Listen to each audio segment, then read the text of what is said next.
Our civilization has a lot of problems, doesn't it? We've got a growing epidemic of mental illness, we've got the environmental catastrophe, we've got wealth inequality that's only getting worse.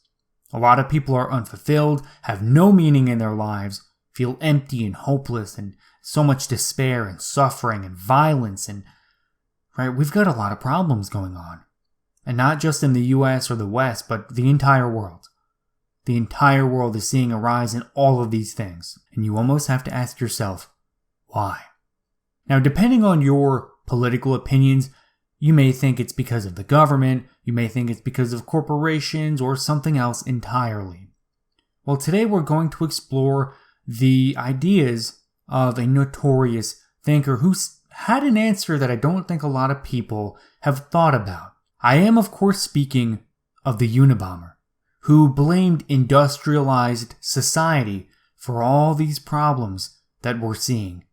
He believed that we need to destroy industrialized society in order to save humanity. So in this episode, we are going to be exploring the Unabomber's Manifesto, Industrial Society and its Future. Now, before we get into the episode, I feel it's really important to mention that Ted Kaczynski was a criminal. He hurt a lot of innocent people, and he is currently in prison for doing so. And our goal here is to understand his arguments, his ideas. We're not here to pass judgment. We're not here to excuse or justify his actions. We are simply here to explore his argument, the way he put it in his own words. If you're someone who loves the truth, then it doesn't matter who came up with these ideas. It really does not matter. What matters is the ideas themselves. Hello there, friends. Welcome back to History for Thinkers, a show that brings history to life. Before we get into the episode, I just want to give a special thank you to everyone over on Patreon for supporting the show, making this content possible. You guys can get exclusive episodes, or you can get a shout out like Matthew here at the start of every episode. So thank you, Matthew. Thank you, everyone over on Patreon. If you guys want more information on the exclusive content over there or getting a shout out at the start of every episode, check it out in the description down below. And with that out of the way, let's get into the episode. So I am just going to treat this episode as if you know nothing about the Unabomber or anything else, and then we can just kind of take it from there. Now, Ted Kaczynski was the Unabomber. He was this brilliant mathematician who was a subject in the MK Ultra experiments. And if you don't know what those are, it was more or less psychological manipulation experiments, right? People in the government, CIA, trying to brainwash people, see if they can completely control someone.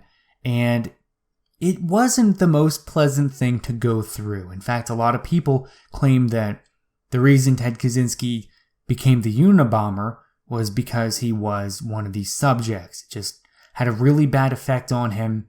So who knows? Maybe that is the reason, right? Who knows? Now, he notoriously mailed a whole bunch of bombs to innocent people. Now, these were scientists, people that worked on computers, corporation executives, things like that. People that were seen, in Kaczynski's eyes, to be advancing industrialized society. So, just to understand how long this guy was at it, he started mailing bombs in 1978 and continued until he was caught in 1995. That is almost 20 years of random criminal activity, which is pretty impressive, right? No one up until that point, right? I think other people have surpassed him, but no one up until that point had required so many resources and effort from different people in the criminal investigation, right? From the FBI to everyone else. So he was the biggest and the baddest for quite some time. And the only reason they caught him at all was because his brother recognized his writing in the manifesto and tipped off the FBI. So if that hadn't happened, man, he may still be at it to this day. Who knows, right? Who knows? And his goal with everything, he wanted to start a global revolution, not against the governments of the world per se, right? He makes note that this is not a political manifesto, but he wants to have a revolution against industrialized society. That's what he's fighting, not anything else. But I think in order to understand a bit about the manifesto, you need to kind of have some background on who Ted Kaczynski was. So let's explore who he was as the person, right? So he was this young genius who was accepted into Harvard at 16, right? Pretty impressive. He earned a PhD in mathematics. But then he had this turning point in 1966. Because this is right around the time that he wanted to become a woman, right? Interestingly enough. And he had this appointment with a psychiatrist, but eventually changed his mind in the waiting room.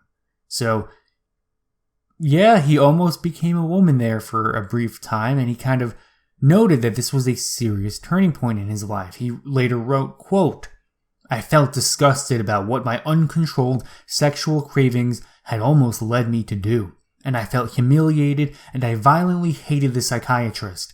Just then, there came a major turning point in my life. Like a phoenix, I burst from the ashes of my despair to a glorious new hope." So one of the most notorious criminals in history had a big turning point when he almost became a woman. It's strange, but I'm telling you guys, you can't make this stuff up. So he was briefly a professor at UC Berkeley, but he was kind of an awkward guy. He was very disliked by the students. He wouldn't answer questions, right? Things like that. Just kind of a weirdo. He eventually resigned from his position and moved back in with his parents, which that kind of sucks, right? He was in his mid-20s by that time, and it always stinks to go back home, live with mom and dad. But 2 years later, he moved into a remote cabin that he built himself in Montana, and it didn't have any electricity or running water, right? He had already developed this entire ideology of being against industrial society and just kind of retreating. So his whole idea is that he's just going to go live out in the woods, not be bothered by anyone, right? He just doesn't want anything to do with this industrialized nightmare of a society that we have created. Well, he had this beautiful spot that was about a 2-day hike away from his cabin, which is interesting, right? I mean, could you imagine living in a cabin that you built yourself and then you just hike around, right, for days at a time? I mean, that's pretty wild. Well, he had this wonderful little spot, and he gets there one day, and they put a road right through it and just completely ruined it. And it was that day that he decided to take revenge on the system. He wasn't going to sit idly by anymore. He wasn't going to retreat off into the woods. He was going to get revenge. Kaczynski starts the manifesto by writing, quote, "The Industrial Revolution and its consequences have been a disaster for the human race." He argues that technological society has forced humanity into dependence. This system, right, industrial society as it is right now, is the only thing we've ever known. And the overwhelming majority of people could not realistically live without this system. Now, this is scary, kind of nefarious when you think about it, because, well, according to him, people are unhappy in this system, but they're forced to participate, right? So you're unhappy, you don't like your job, you don't like your position in life, you don't like your options, right? There's not really a way that you can live without the system. If society tells you that you're going to work for $7.25 mopping floors all day, well, that's going to be your reality. That's it. So we're dependent on the system. We are forced to participate, but it gets even worse. Quote, "There is no way of reforming or modifying the system so as to prevent it from depriving people of dignity and autonomy." So not only does it make us unhappy, not only does it force us into dependence, but most nefarious of all is that it deprives us of dignity and autonomy, and we can't stop it. We can't fix it. This is going to do these terrible things to us, this system, and there's nothing that we can do to stop it.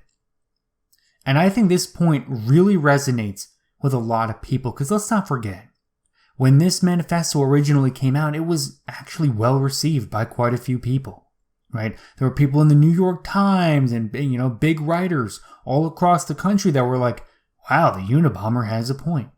And when you think about it, right, when there's a problem that causes a lot of unhappiness and suffering in our system, just imagine how much change and effort and energy has to go into fixing that, right? Think about the civil rights movements of the last couple decades. I mean, so many thousands of hours and money and just effort, so much went into that. And, for a system that, it should have been right to begin with, right? I think another good example, at least if you're American, is the Civil War, right? It literally took a war to fix some of the problems inside of this system. So, you know what? It is technically possible, but it's just so improbable, so difficult, right? I mean, imagine trying to fix any of the problems that we all face today, right? You're going to face massive opposition, and it's just going to be closer to being impossible in any practical sense. So, he believes the system will eventually collapse, ushering in a period of extreme pain and death.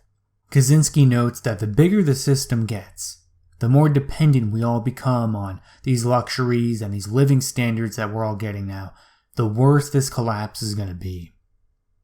Now, it all really depends on whether or not you agree we are headed to a civilizational collapse. Maybe we are, maybe we aren't. I don't know. We'll discuss that in another future episode. But he advocates for a revolution that, quote, may or may not make use of violence. So he takes this stuff very seriously. This isn't something that, these are some of my political opinions, but I'm not going to hurt someone because of them. No, he throws that out the window and he's like, yeah, we may or may not use violence. We may or may not kill a lot of people. And, of course, he mailed bombs to complete strangers, right? Innocent strangers who really did not individually do anything wrong. So he's not opposed to any of that. And he makes note that he does not necessarily want to overthrow the government, but the economic and technological basis of the present society. So with that understanding, I think that kind of lays a good foundation for some of the arguments that he's going to make throughout this entire manifesto. And he does mention that he is not going to discuss every important topic, right? He mentions he completely leaves out environmental impact because it's already been discussed by a lot of people. So, right, we already know a lot of the problems of industrialized society. We're killing the environment, right? There's crazy chaos going on inside of wildlife and different populations and invasive species and, so many different problems there. And he just kind of leaves it out because it's already been beaten to death, right? If you don't think the environment is in trouble, the Unabomber isn't going to be the one to convince you. So industrial society is this big problem. Get that out of the way. And then he goes into this big, massive tangent on the psychology of leftism, right? And he doesn't necessarily say that all left-wing people are like this, but this leftism, what he calls it, is kind of an issue. It's a big problem, and it's a big reason that industrial society is getting worse. So he believes that it's largely to blame for our troubled society. And he writes, quote, when we speak of leftists in this article, we have in mind mainly socialists, collectivists, politically correct types, feminists, gay and disability activists, animal rights activists, and the like, but not everyone who is associated with one of these movements is a leftist. So he fundamentally draws a line in the sand, and he says that some of these people are sane, some of these people are okay, and they're not infected with leftism, but a good chunk of them are. And what he's trying to do is get at a psychological type, right? It's not that these movements or any of these causes are necessarily inherently bad. In fact, I kind of get the vibe that he sympathizes with quite a few of these movements, right? Especially like animal rights activists. The environmental folks have a lot of overlap, and he's a big proponent of the environment. So it is more or less a psychological type that is present within these ideologies, right? These movements. Kaczynski claims that the two psychosocial tendencies of leftism are the feelings of inferiority and over-socialization. Let's start with feelings of inferiority. So he includes an entire spectrum of psychological tendencies, right? There's low self-esteem, feelings of powerlessness, depressive tendencies, defeatism, guilt, self-hatred, etc., right? Things like that. And he believes that these feelings direct leftism. So, if you got low self-esteem, you're into gay rights, you're probably a leftist, according to Kaczynski. And his example is interpreting anything said about them or their group as derogatory. So even making a simple observation, right, speaking the truth. So, you can really kind of begin to see that he probably disliked this politically correct culture going on at the universities that he was attending, right? Maybe where he was the professor. Maybe that was the reason he resigned, right? Who knows? He does not actually give any examples, though.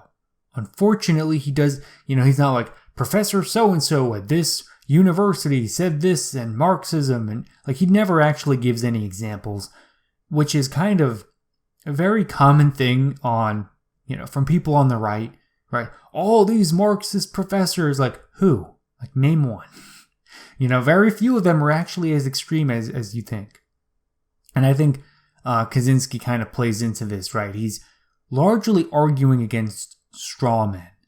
So let's continue. So he mentions these animal rights activists rejecting pet in favor of animal companion. And you know what? This one is actually funny because this comes from PETA, right? And they are these animal rights activist people.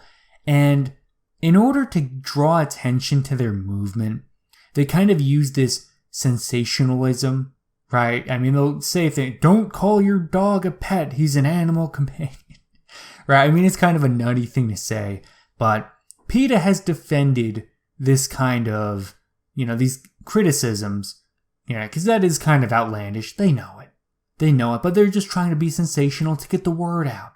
It's like, okay, you hear about PETA because they say you should use the word animal companion. And, well, then you research their movement and, oh, hey, maybe you like it, right? It's really a guerrilla marketing tactic.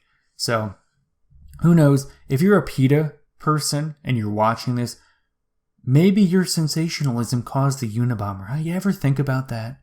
I mean, he mentions something that you probably did in his manifesto. So, who knows? He also talks about the politically correct types not belonging to the groups that they advocate for. This is a really interesting observation here because he was observing, this is back before the year 2000 when he's writing this manifesto, and just looking at a lot of these social justice protests today, right? A good chunk of them do not actually have people from the community that are at least the overwhelming majority in the group, right? So you look at BLM and it's like, oh, hey, it's a bunch of rich white people, right? Those are the people that are, in the streets marching for equal black rights and anti-racism, not necessarily a whole lot of black people. Kind of weird, right? Kind of weird. He believes that the leftists identify these groups as inferior and therefore identify with them. So they think that these people are lesser, right? Because they're, lower status, they've got less money, right? What have you. And therefore the leftists, because of their, psychological tendencies, they identify with other people who are, they have feelings of powerlessness or, defeatism, right? Guilt, whatever it is. Now, he actually holds a line in the sand here, right? He stands firm and he says that he does not believe these groups are inferior, right? Whether they are ethnic or sexual minorities or whatever else. He is simply observing leftist psychology. So it's not him calling these groups inferior. It is the leftists. All these people that aren't even part of the community that join in and march in their favor and try to change laws in their favor, right? He also believes that leftism is anti-competition because they all feel like losers, right? I've heard that sentiment echoed by quite a few people. He also claims that leftist philosophers dismiss reason, science, and reality. And again, right, he doesn't name any. And I don't fundamentally disagree with him, right? I think there are a lot of people that a sentence like that, it resonates with them. I think a lot of people are against leftist philosophers because, maybe some of them do dismiss reason, science, and reality. But you need to name some, right? You need to actually name a few. Quote one of them, right? Look at what this guy actually said. He said that our reason is racist, right? Whatever it is. Now, he also believes that leftists only feel strong in a group because individually they are weak. He also points to kind of the way that leftists protest, right? He mentions laying down in front of cars to also provoking attacks, right? Get your opponents to attack you, and then, you get that clip, upload it to YouTube, it goes viral, and everyone thinks that, your political opponents are horrible people that are attacking these poor innocent protesters. Now, of course, he is talking about masochism here. And, up to this point, I almost have to wonder how much of his psychology of leftism traces back to who he was, maybe in his early college days. Right? Maybe when he went through that phase when he wanted to become a woman. Maybe he was really into, leftist causes. I could totally see that. Right? You got this young, really smart person. At 16, they're surrounded by a bunch of Harvard progressive types. Right? I could totally see someone falling into leftist, circles. And, who knows, right? I think the masochism thing, possibly a Freudian slip here. Who knows? But then he goes on to write, quote, self-hatred is a leftist trait. And I just want to ask him, did you hate yourself when you wanted to become a woman? I just, given the things that he's talked about so far in this manifesto, I just see so much of this personal flare up, right? I mean, there's just, people write what they know. And that even comes out when people write manifestos. So maybe he has, this entire idea of what leftism is. Maybe this thing is what he used to believe. Maybe this used to be him. Who knows, right? Who knows? So the second psychosocial tendency of leftism is over-socialization. Now, he mentions that psychologists call socialization the process of children learning to follow society's rules and standards, right? This is pretty common stuff. Kids learning how to behave, what to do, what not to do, how to do it. So he claims that the leftists are not rebels, right? Because traditionally, this is the way that left-wing people are portrayed, right? These are people that are challenging the status quo. They want equality. They want to change the rules. Right? They're kind of seen as rebels.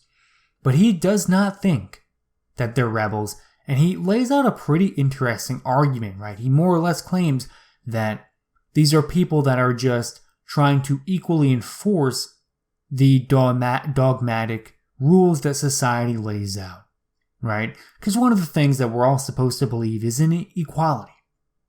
And when the leftists are, burning down the city for BLM or, whatever it is that they're doing so because they're trying to enforce society's own rules on it. He mentions these people being burdened by society's overwhelming demands, right? When you think about all the rules and standards and the etiquette, I mean, it is kind of overwhelming. We're all flawed individuals. We can't live up to every single expectation that society sets. We're all going to fail in some way. But these people, right? They just don't take kindly to that failure, not living up to society's standards. So what on the surface looks like some kind of rebellious, anti-authoritarian movement is actually these leftists subconsciously obeying the tribe and then consciously justifying it with some kind of excuse, right? Whether it's morality or social justice, right? Rights for gay people, rights for animals, ethnic minorities, whatever it is. These people don't actually care about these issues, but they are just trying to enforce society's own standards onto society itself. Because, right, after all, society is just made up of people. And all the rules that we're all supposed to follow are, we can't all follow them. Right? So there's a lot of inconsistency there.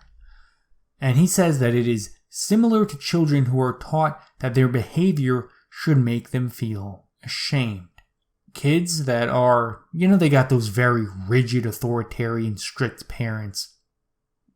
They typically do feel ashamed of themselves when, whatever behavior it is, right? Maybe they pee in the bed, maybe they, throw toys, right? Whatever it is, they if their parents are rough enough, they will get the kid to feel ashamed for this natural behavior, right? I mean, a kid is a kid, they're going to throw stuff, right? You shouldn't make them feel ashamed. And he believes that, there is this same thing going on with the government or society as a whole and us as individuals. And these people are the kid that internalizes all these rigid rules, right? Like having an overbearing parent.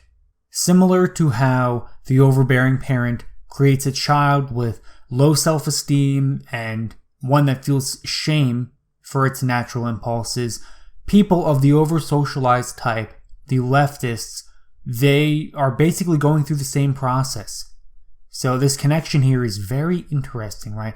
Is the government or society, right, whatever it is this our surrogate parent, right? Is this our parental guiding figure in some weird way? And is it abusing us? Is it the overbearing parent? It's an interesting question to ask. And if Kaczynski is right, it is a classic case of the tribe overwhelming the individual, where we more or less lose who we are as individuals. We don't have any room for self-expression. We don't have any place for it. It's not necessary. You are simply here to do what you have been told to do. As Kaczynski put it, quote, "Thus, the over-socialized person is kept on a psychological leash and spends his life running on rails that society has laid down for him." So the system basically owns you. You have internalized their rules, their dogma, right? Living with the results of other people's thinking. And you are simply following along the rails that they laid down for you. Kaczynski would argue that this is not freedom. This is the opposite of freedom. And what gets even more nefarious with this entire predicament, this arrangement, is that people don't just internalize society's demands, right? These people that are the victims, the leftists, they become rabid enforcers of it as well. So the same rules that they've internalized, that they take too seriously, that have just become, prevalent in their mind, they become enforcers of these rules. So they essentially serve the system by, enforcing its own rules. Voluntarily, right? I mean, we're not talking about cops here. We're talking about people who are, joining social justice movements and, things like that, politically correct culture. As Kaczynski put it, quote, "Leftists, especially those of the over-socialized type, usually do not rebel against these principles, but justify their hostility to society by claiming, with some degree of truth, that society is not living up to these principles." And I just, I really have to acknowledge, right? I don't think this manifesto read like something written by someone that's crazy, right? Because he even has here, right, in the parentheses, with some degree of truth. So he's not claiming that these people are all bad or all good or anything black and white like that. He's like, yeah, they have a point to what they say, right? To an extent, there is racism. To an extent, there is a problem with the way we treat animals. To an extent, there is a problem with discrimination against LGBT people, right? It just kind of goes back to enforcing society's own rules, right? Forcing society to live up to the principles that they came up with, right? Because these individuals, right, the people that are these leftists, as Kaczynski would call them, these are not people that created these principles. These are not philosopher protesters, right? These are just people that are trying to throw back the crap that made them suffer in the first place.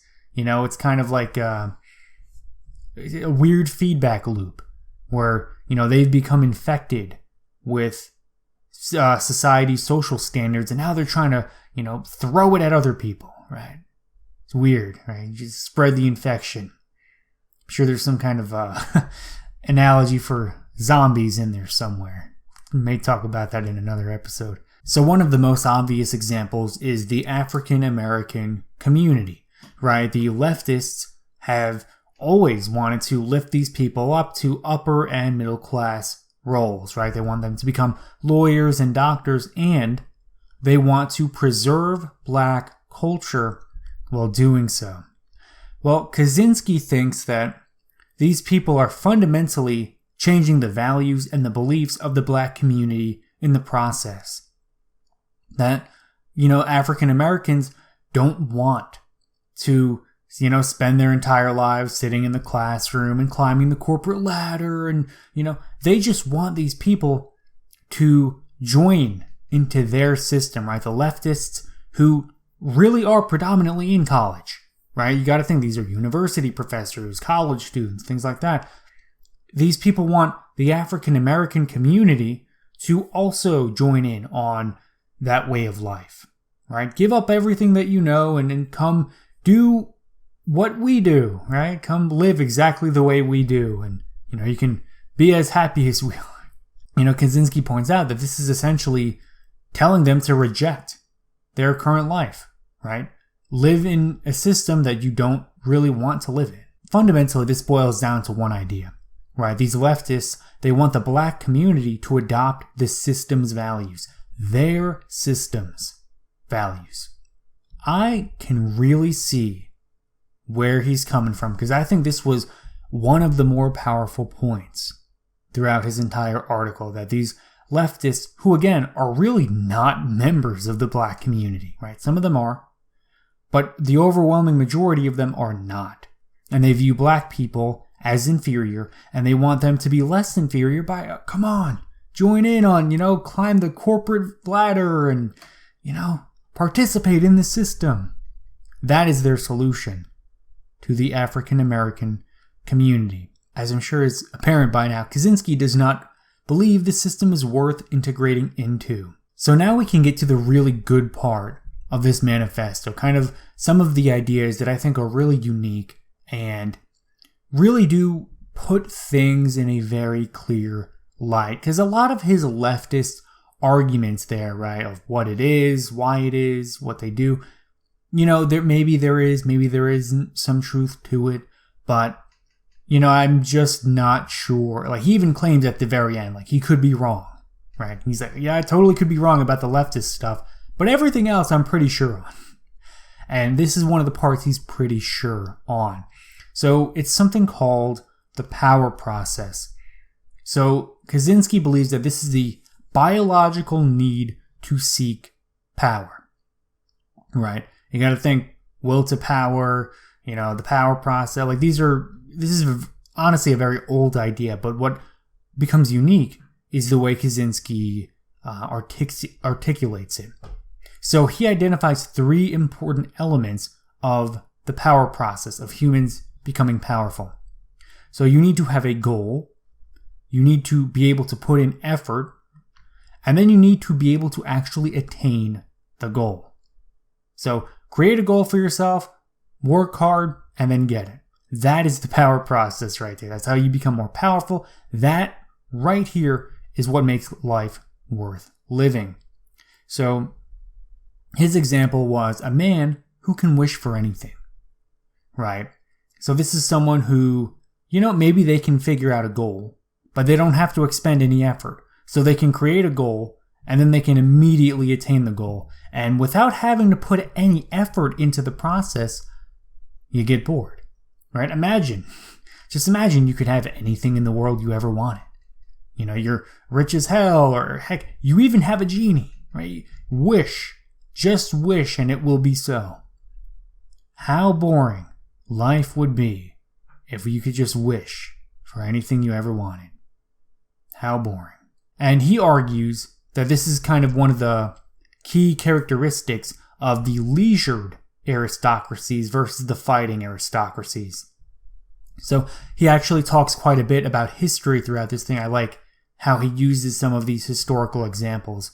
And he believes that in the older societies where, the elites, they just kind of sat around and did nothing, right? They hung out, they played games, didn't work hard. They didn't participate in the power process, right? They weren't setting goals, working hard for those goals, and achieving those goals. They weren't doing that.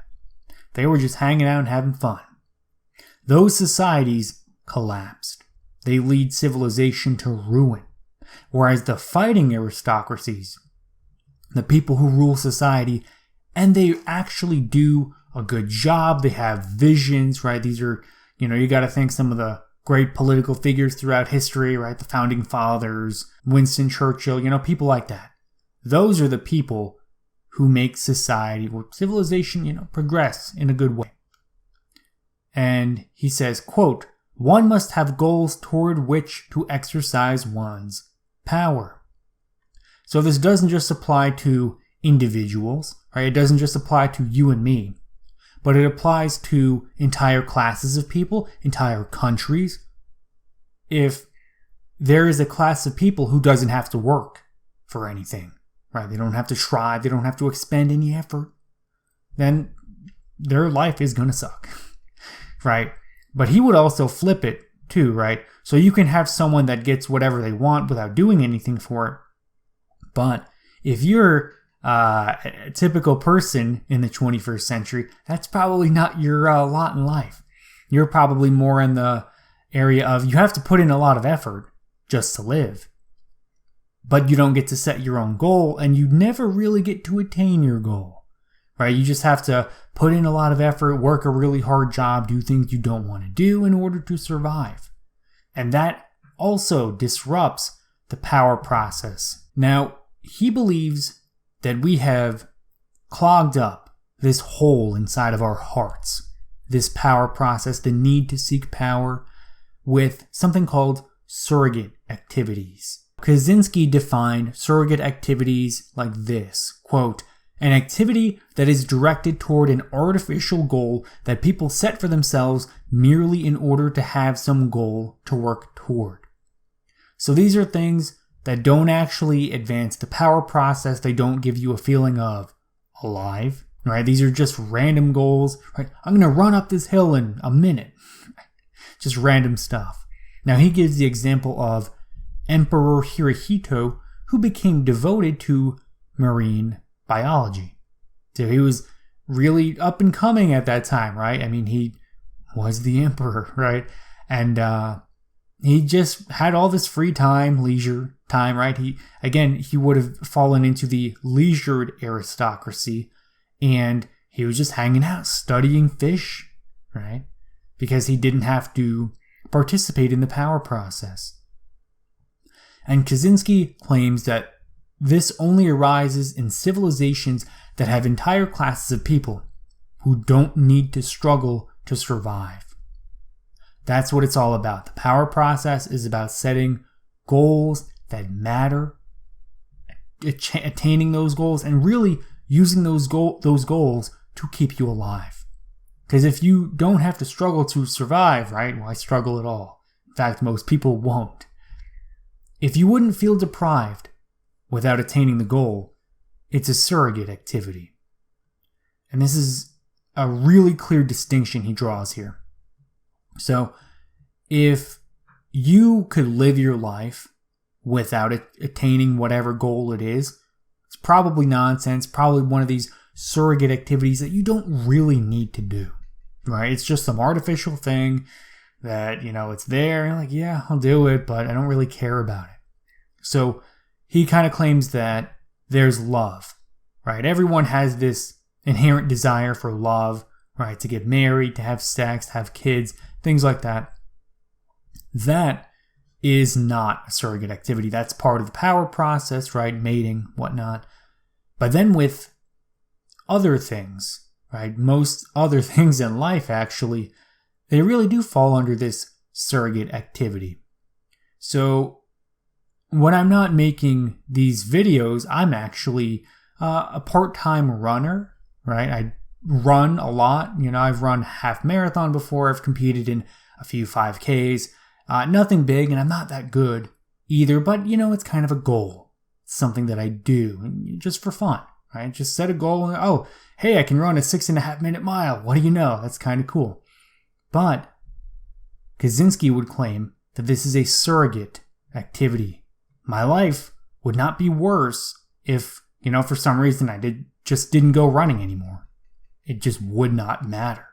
I can live my life without having a 6-minute mile. And I'll be just fine. I'll be just fine. Almost everything in society is a surrogate activity. It could be gaming, it could be running, any kind of sports, right? Just about anything, right? Making YouTube videos, making a podcast. It's just a surrogate activity, man. It doesn't matter. And that, my friend, is the scariest thing of all. So one of his biggest problems with industrial society is that it requires very minimal effort to survive. So really, what do you need to do in order to live these days, right? You need to hold a job, you need to show up, and then you need to obey. That's it. If you do that, you can live.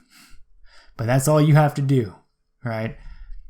And he believes that the only opportunity for the power process is in these surrogate activities, right? So as it stands right now, the only way we get to set goals, work hard, and achieve those goals is through surrogate activities. And that is a disruption of the power process, right? Because before, you got to think, primitive people had to set goals. All right, I'm going to hunt down this woolly mammoth. I'm going to kill it. I'm going to work really hard to do it. And then I'm going to achieve that goal. I'm going to eat a whole bunch of woolly mammoth stew. And that's going to be great. But we don't have that anymore. We have to get the power process through showing up and taking orders from angry boomers who want their coffee now, right? Now, he also claims that there's a fourth element to the power process, and that is autonomy. And this kind of ties into a lot of the problem with industrial society today. We don't have autonomy. If you are an employee, you basically have to obey some boss. Someone else tells you what to do, how to do it, why to do it. Maybe not even the why. They just tell you what to do and how to do it. And that's pretty much it. So a lot of people hate their jobs. It's a pretty common thing and Kaczynski kind of believes a big part of that is autonomy, although he notes that not everyone needs the autonomy part. But he thinks the other three parts, right, setting goals, working hard, and achieving those goals, you cannot get rid of those. But this fourth one, autonomy, is, debatable person to person. But even if you're an employee, right, you don't have autonomy. Let's say you're a business owner, right? Well, what do you have to obey then? What takes away your autonomy there? Well, market forces, right? If you don't run your business in a certain way, you're going to go out of business. Someone's going to outcompete you. So the free market is not necessarily this freedom-bringing thing that a lot of libertarians think it is. It's actually a great form of almost slavery, right? Maybe tyranny. Because the only way that you can secure your own existence is by obeying the market forces, right? Either as an employee or, let's say you're lucky enough to be a business owner, right? Let's acknowledge not a lot of people are business owners, but if you are, even under those circumstances, best case scenario, you are still beholden to other people's wishes and desires. If you try to run a business today and you don't have a website, right, you're going down under, right? You're not going to make a lot of sales. You're not going to make a lot of money because people got to find out about you. They don't find out about you on the internet. Game over, right? And this really boils down to our inability to have self-directed activities. So anything that we do that, maybe we do it on the side, right? Like we've got hobbies or whatever, but they're surrogate activities. So even if they are, even if they have the autonomy part, they don't have any of the other parts of the power process. They don't secure our own existence, right? And he believes that most mental illnesses and a lot of the problems that we're seeing among people today is actually a result of disrupting the power process. I want you to think about the entirety of human civilization, right? I mean, thousands and thousands and thousands of years of biology and evolution. And then here comes the industrial age, and all of a sudden we give up everything that we evolved to do, the way we've always lived our lives, the way we've always been. We've given all that up, and we've disrupted the power process. We are not living the way we are supposed to. And that is really one of the foundational ideas of Kaczynski and a lot of other people.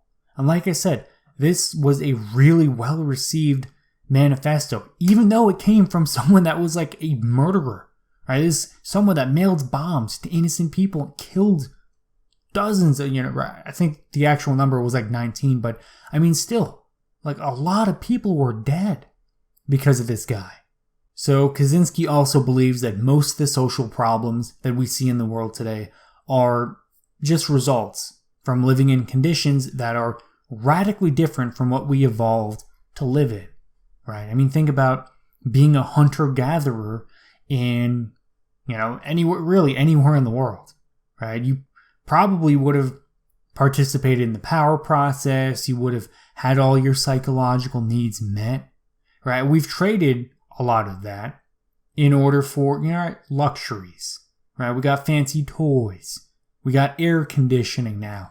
And while those things are nice, they don't fundamentally provide us with this intrinsic need that we have, right? The power process. He also mentions other causes of social problems. So he claims things like density of population, isolation of man from nature, excessive rapidity of social change, and the breakdown of natural small-scale communities like extended villages, families, and tribes. All of this is causing social problems, right? And honestly, there's quite a bit of this that is proven, right? High density populations, it is stressful, right? There is truth to that. There is a lot of isolation of people from nature, right? And I think that a lot of these points that he has here, again, they're valid, right? He has some valid points. So primitive societies in the natural world changed very slowly. You had a sense of stability.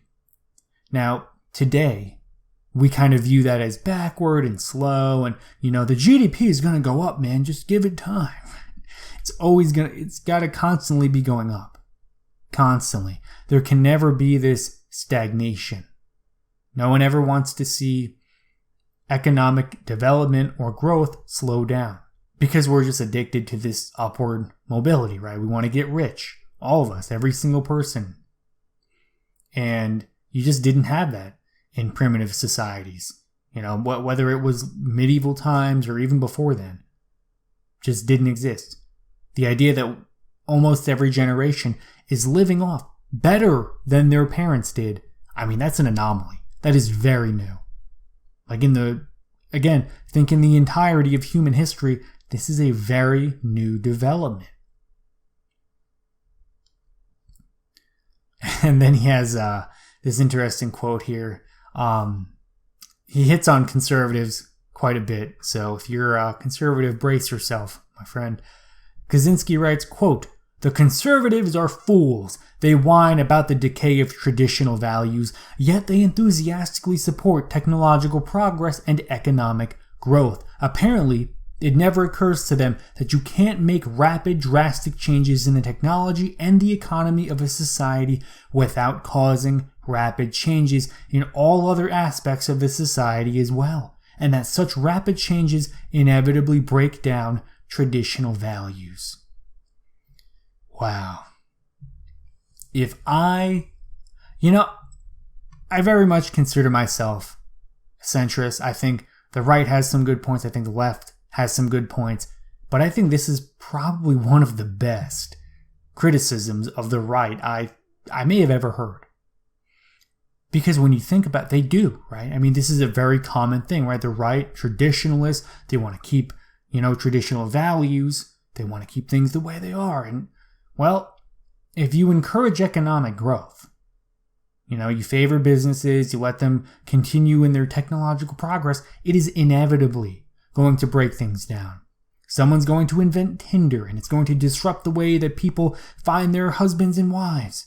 There's going to be some kind of new social media app that fundamentally changes how we meet new people. Right?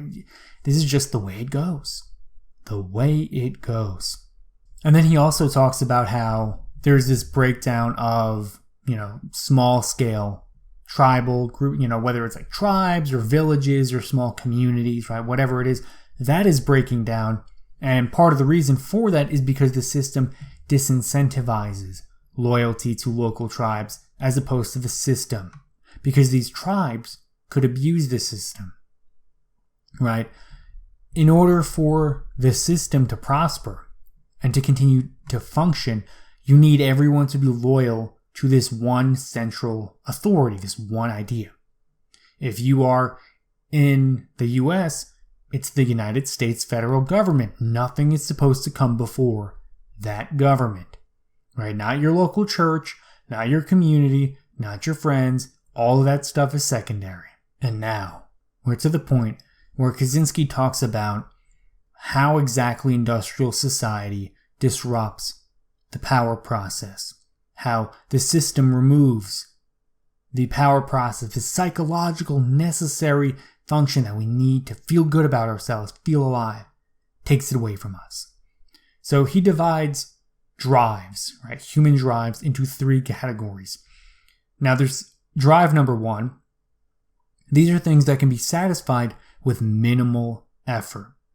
So it's barely a reward, right? You got to think going out, getting a piece of cake from your local bakery, right? Not very difficult to do. Just about anyone can do it. Then there are drive number two, right? These are things that can be satisfied with serious effort. And this right here is what makes life worth living. And according to Kaczynski, this would be things like, going out hunting, providing food for yourself, building your own cabin, securing shelter, things like that. And then there is the drive number three, drives that are unattainable, right? And these lead to frustration and depression. And that you can really think about leftism as pushing people into, this drive number three where, you can never have true equality. You'll never completely get rid of racism, right? It's just a fact of life. There are going to be racist people and they're never going to change their minds. And there isn't anything you can do about it. But if you spend your entire life as an anti-racist activist, you're going to feel frustrated and depressed, and it feeds into all those other psychological tendencies of leftism, right? And he argues that modern industrial society as a whole pushes humans into the first and third groups. So we don't have to put any serious effort into anything. We are getting an easy reward, right? Whether that is going to our job and obeying, right? Or getting instant gratification from social media, whatever. Or there's drive number three, right? And that's where, maybe it's, some kind of social justice thing for you. Maybe it's a racial thing, whatever it is. You're trying to fulfill a drive that you cannot ultimately attain, right? These are goals you just can't get there. Just can't get there. And then he also says that everything in the second group is increasingly artificial and hollow. So even if you do have things in your life that you do that take serious effort, it's just nonsense. These are things that you do because everything in your life is either a 1 or a 3. So either everything in your life is too easy or too hard, and the things that do require effort but are attainable, they're just, goals that you set for yourself, right? Surrogate activities. And this especially applies to our jobs. Quote, usually in lower to middle level jobs, whatever effort is required is merely that of obedience. You sit or stand where you are told to sit or stand and do what you are told to do in the way you are told to do it. Seldom do you have to exert yourself seriously, and in any case you have hardly any autonomy in work, so that the need for the power process is not well served. Now this can apply to, just about any job you can think about. Right? Again, think back to even the business owners, the people that are rich and have it made, right? They are still fundamentally beholden to, certain market forces. They have to spend their time doing certain things that they don't want to do. And that's true for everyone in industrial society. He also discusses the identity crisis, where people are struggling for a sense of meaning, right? Not only are religions dying out, right? But, political parties are on the rise, right? We got people just looking anywhere and everywhere for a new cause, a new thing to die for, a new thing to devote their lives to. He argues that existentialism is a natural response to the purposelessness of modern life. So it's not so much that people necessarily need this or that religion or movement or identity or ideology, whatever it is, right?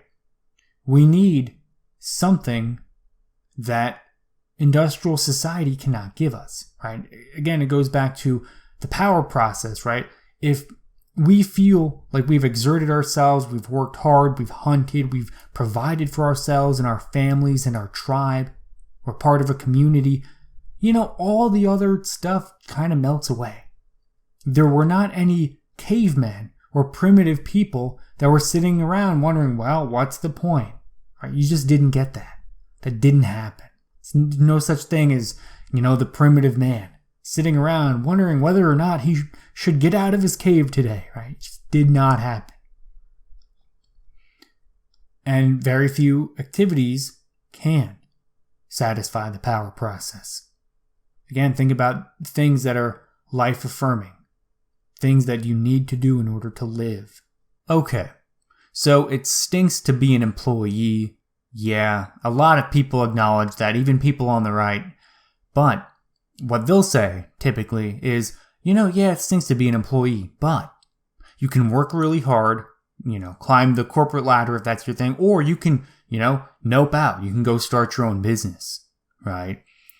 And that, it's a lot better, right? It's kind of stressful, right? You're going to have to work a lot harder being a business owner than an employee, but you get to, control your own time, you get freedom, if the business makes a lot of money, you get the money, right? So there are some benefits there. But Kaczynski argues that even under those circumstances, you're a business owner, you're one of the very few people who can.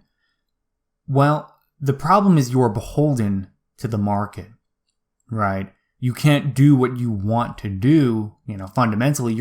If people don't want to buy what you want to do, then that's it, right? You're not going to survive in business. And then you think about technology and how much it progresses, right? I want you to think about two businesses right now. One of them doesn't bother with technology at all. They don't have an app, they don't have a website, right? They just don't mess with it. They do business the way things have always been done. And then there's business number 2. And they embrace all the new technology, right? They don't go all in on all of it, but they at least experiment with it. And they see what works and what doesn't. They've got an app. They've got a website. You can order parts from them. You can order this and that, right? which business do you think is going to win in the long run? Right? It's going to be that business number 2, the one that embraces technology. So we are constantly bombarded by technology to keep up with the free market. So, I mean, it's in some ways you can kind of see that it's even worse being a business owner than it is to be an employee, right? So, and that doesn't even get at the regulations, the laws, all that stuff. I knew someone who opened up a restaurant one time, and it was a nightmare with regulations and laws, and, you got to dot your I's, cross your T's. I mean, it almost felt like, you had to bring on your own legal team, just to start, a relatively small thing, right? And that's just the icing on top of the cake, right? Because at the end, so you're beholden to the free market, you're beholden to the government and all its regulations. Then we get at taxes and, all that other stuff. So, you can subjugate your own will, be a slave to the free market, be a slave to the regulations and the government. And then any of the money that you make is going to be taxed. So, about 30% of it, not even yours anyway. Right? Even though you earned it, not even yours. So it kind of stinks, right? And he argues that modern society disrupts the power process through, quote, a deficiency of real goals and a deficiency of autonomy in the pursuit of goals. So not only do we have a lack of real goals, not only do we lack autonomy in what we do, but our lives totally depend on other people. And people that we don't have any power over, right? So whether they're politicians, executives, health inspectors, lawyers, right? Whatever else. Even someone that doesn't hold a position of real power, right? Someone that works at your local grocery store, if they decide to, YOLO it and they just don't want to sell people milk anymore, right? There's nothing you can do about it. You're going to have to, maybe you live in the middle of nowhere like I do, and you got to drive another 30 minutes to go to another grocery store. So that's going to stink, and there's nothing that you can do about it. And that's someone that has relatively little power over people, right? You got to think politicians and, all these big people in society. Someone like the president or even a lawyer, or not a lawyer, a congressman in the U.S., they can pass a bill that fundamentally disrupts and does a million different things to millions of people, right? And disrupt their entire lives. And there's nothing you can do about it.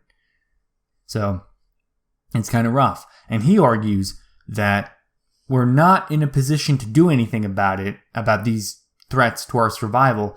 And the search for security is therefore frustrated, which leads to a sense of powerlessness. And this is one of his big ideas here. We feel fundamentally powerless because we don't have any control over these things, right? Is the grocery store going to provide me food for the next month? I don't know. I'm powerless over whether or not they do, right? I hope they do. I expect that they will, but they might not. And that same sentiment can be applied to, anyone from the politicians to your doctor, right? You don't have any security because you just don't know, right? You just don't know. And he claimed that primitive man had a lot of threats, right? But they could do something about it. So let's say that there's some kind of, big bear. It's coming at you, right? It might be a mortal threat, right? There's a good chance that thing kills you. But if your people, or let's say you've got your tribe of people, you can all act on it. And you can fight back, you can kill that bear, and you can, do something about the threat to your survival, right? And there's something empowering about that. Fighting, or you can be hunting for food, right? He gives some of those very primitive examples, but I think you get the idea, right? You have power, you have control over your threats to your existence. But in modern industrial society, we just don't have any power over any of it, right? We're just, if the politicians decide to pass a stupid law, then that makes us all wear, clown hats for, a year. That's it, right? There's nothing we can do about it. So modern man is fundamentally powerless. And here's the real feeling of negativity, for him. It's that other people create these threats, right? And that maybe it's not even through dependence on this or that thing, right? Maybe it's not the grocery store. Maybe it's something else, right? Maybe it's the rules and regulations that disrupt our natural urges, right? You got to think traffic laws, the rules set by your boss, your employer, social etiquettes. These are all things that are telling you not to do what your body, right? What your physiology is telling you to do, right? You don't want to stop at the traffic light, right? Who wants to stand around, right? Like, I've been walking for a good 15 minutes. I don't want to just randomly stand here, do nothing for a minute. Well, you're either going to do that or you're going to get run over, right? And that's kind of a goofy example, but you got to think. All laws, rules, regulations, social norms, these are all things that tell us not to do what our internal selves, right? The person inside of us, the primitive man inside of all of us, or woman, right? It is telling us not to obey, right? Not to do what we are supposed to be doing. And he makes a really interesting distinction here, because he talks about how we have freedom in things that don't matter, right? Sex, right? Who you have sex with, how often you have sex, right? You pretty much do whatever you want. Religion, right? Practice your religion any way you want. Doesn't matter. The system does not care. As long as you're not doing something that challenges the system itself. So if you start breaking traffic laws, right, that's going to disrupt the system. They have a real problem with that. You're going to get a ticket. They're going to take your money away. They might put you in jail. But, how you practice your religion, like, they don't care. Of course they'll give you freedom of religion. They just don't care about religion, as long as you obey the system. And this point right here, this has to be a really dark insight into the insidious nature of the West. Because we typically think of ourselves as free. We can do what we want, how we want, for whatever reason. Right? There's no dictator telling us what to do and how to do it. But the system itself doesn't really need explicit rules, right? They don't need to put a law in place to tell you to go work, right? There doesn't have to be a law to tell people to go get a job, right? Because if you don't, you're going to starve, you're going to die, right? Like, that's just how the system operates. It doesn't need these explicit rules. It kind of operates in a way that their desired outcome is almost inevitable, right? So think about how many people live off the grid. They nope out of society. They do what Kaczynski did himself, and they go live, and they just don't want to be bothered, right? Very few people do that, right? In any realistic sense, because, you got to pay land taxes, and therefore you need money. And if you need money, you need some kind of job. And if you need a job, you need to, show up to work. You need to, like, all these different things, right? So it just kind of doesn't really happen very frequently. Now you compare that to starting a business, right? It's much easier to start a business than it is to live off the grid.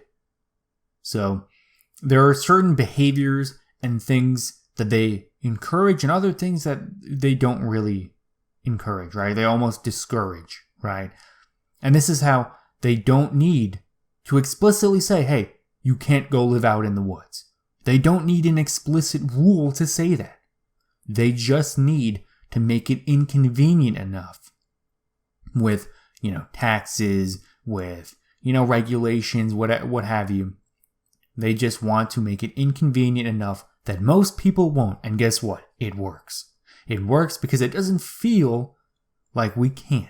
Because if they had a rule, right, let's understand something I think the West got really right. They can discourage behavior without making a rule saying not to do it. Because if there was suddenly some kind of rule that said you're not allowed to do this, all of a sudden millions of people would want to do that, right? I mean, you got to think in America, right, how resistant people have been to masks, right? People just don't want to obey. They just don't want to obey something that's like a direct command. We've got this natural distaste for being ordered around. And Even if there is a chance that we get this disease and die, right? It's better to die than it is to obey even a minimal command, right? And you can view that with distaste. You can hate that. You can love it. I kind of view it as a nice thing, but at the end of the day, I think a lot more people would have worn a mask if there was not some kind of explicit rule telling people to do so, right? So that's just kind of human nature, and especially in our Western culture, we just don't want to obey people, right? Now, he also talks about another really weird psychological tendency going on. Now, he talks about this obsession with longevity, right? Living longer lives, and attractiveness, and even midlife crises, and then also the disinterest in having children. He claims all of these things are a result of the disruption of the power process, right? We are obsessed with being in a certain phase of life, right? Because he talks about how primitive societies, they really allowed people to pass through different stages of life, right? At one phase, you're a kid. Then you are a man, right? And then you got to go find a woman. You find your woman, and then you reproduce, you have kids, right? Now you are a father, right? And then your children are grown, and then they go out, and now you're a grandfather. You're the old, wise man of your tribe.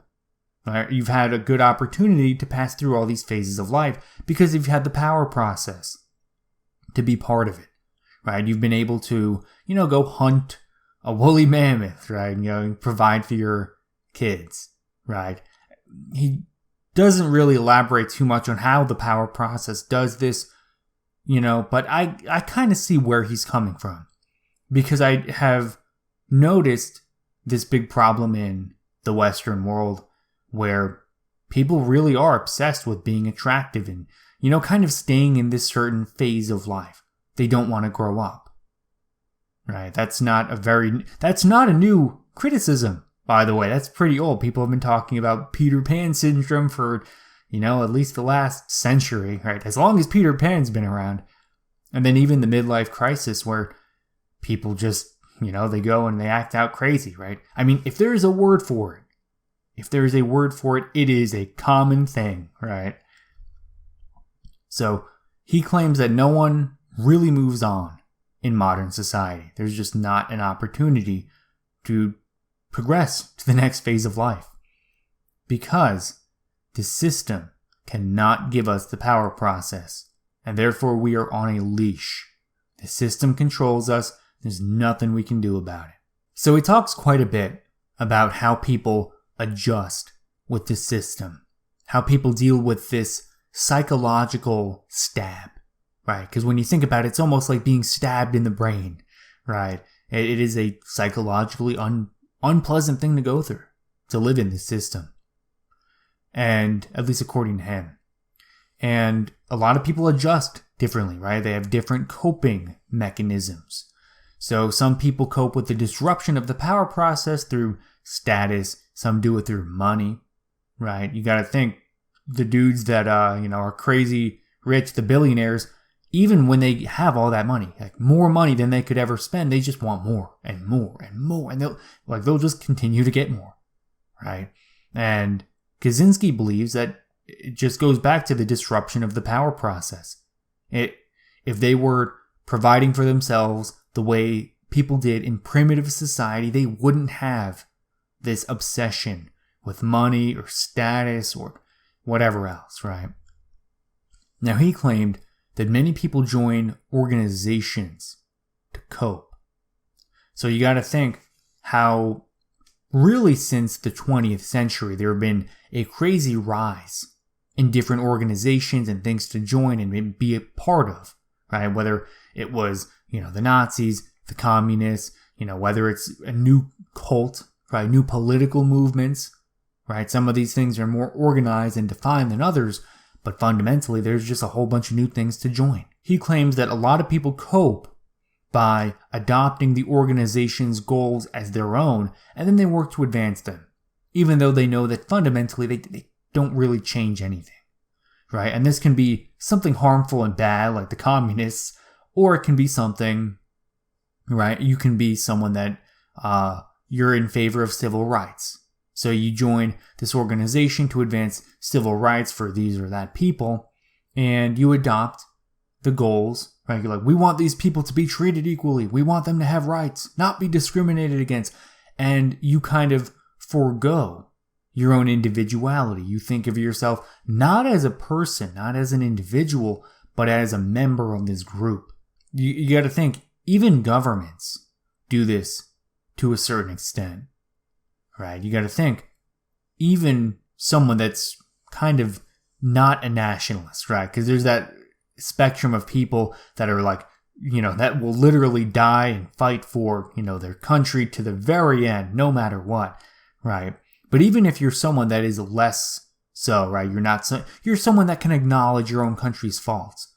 Even then, you still think of yourself as someone that is an American, right? Or I'm Chinese, or, I'm a German, right? Whatever it is that you are, you still think of yourself as a member of this organization. Going back to the creation of nationalism and, national states as we know them today is one big coping mechanism to help people, alleviate the stress of not being able to go through the power process. And when you do this, when you really identify yourself as a citizen of this or that nation, and you celebrate the victories of your nation, right? So you win a war, celebrate. Your team's, your country's national team in whatever sport wins, you celebrate, right? You got to think this goes on not just to the national level, but, it goes down to the state, goes down to, sometimes the county, the culture, right? There are 1,000,001 different ways people have found to differentiate and identify themselves, and, they adopt those groups. But it still does not adequately satisfy the craving for the power process. These surrogate activities are not enough. These coping mechanisms, they don't do it. And he claims that we would take these surrogate activities to their extremes, and they're still not enough. He talks a lot about the scientists because he views them as the people that progress society, right? And therefore they are bad. And he has an interesting take on it because a lot of scientists, they'll talk about their motives, right? I want to help humanity. I want to make a positive change, right? Or maybe they're just curious, right? We hear that one a lot. But he thinks that they're only curious about certain things. So it's not this general curiosity. They're not curious in people. They're not curious in this and that. They're just only curious about, this one random thing that they specialize in, right? And he gives a good analogy to demonstrate this. They're right, the chemist versus the entomologist, right? If they had to take care of themselves, if they could satisfy their power process, they wouldn't care about these things, right? So the chemist wouldn't care about, carbon monoxide and, and how it changes this plant in this certain way, right? Like, it just would not matter. It would not matter.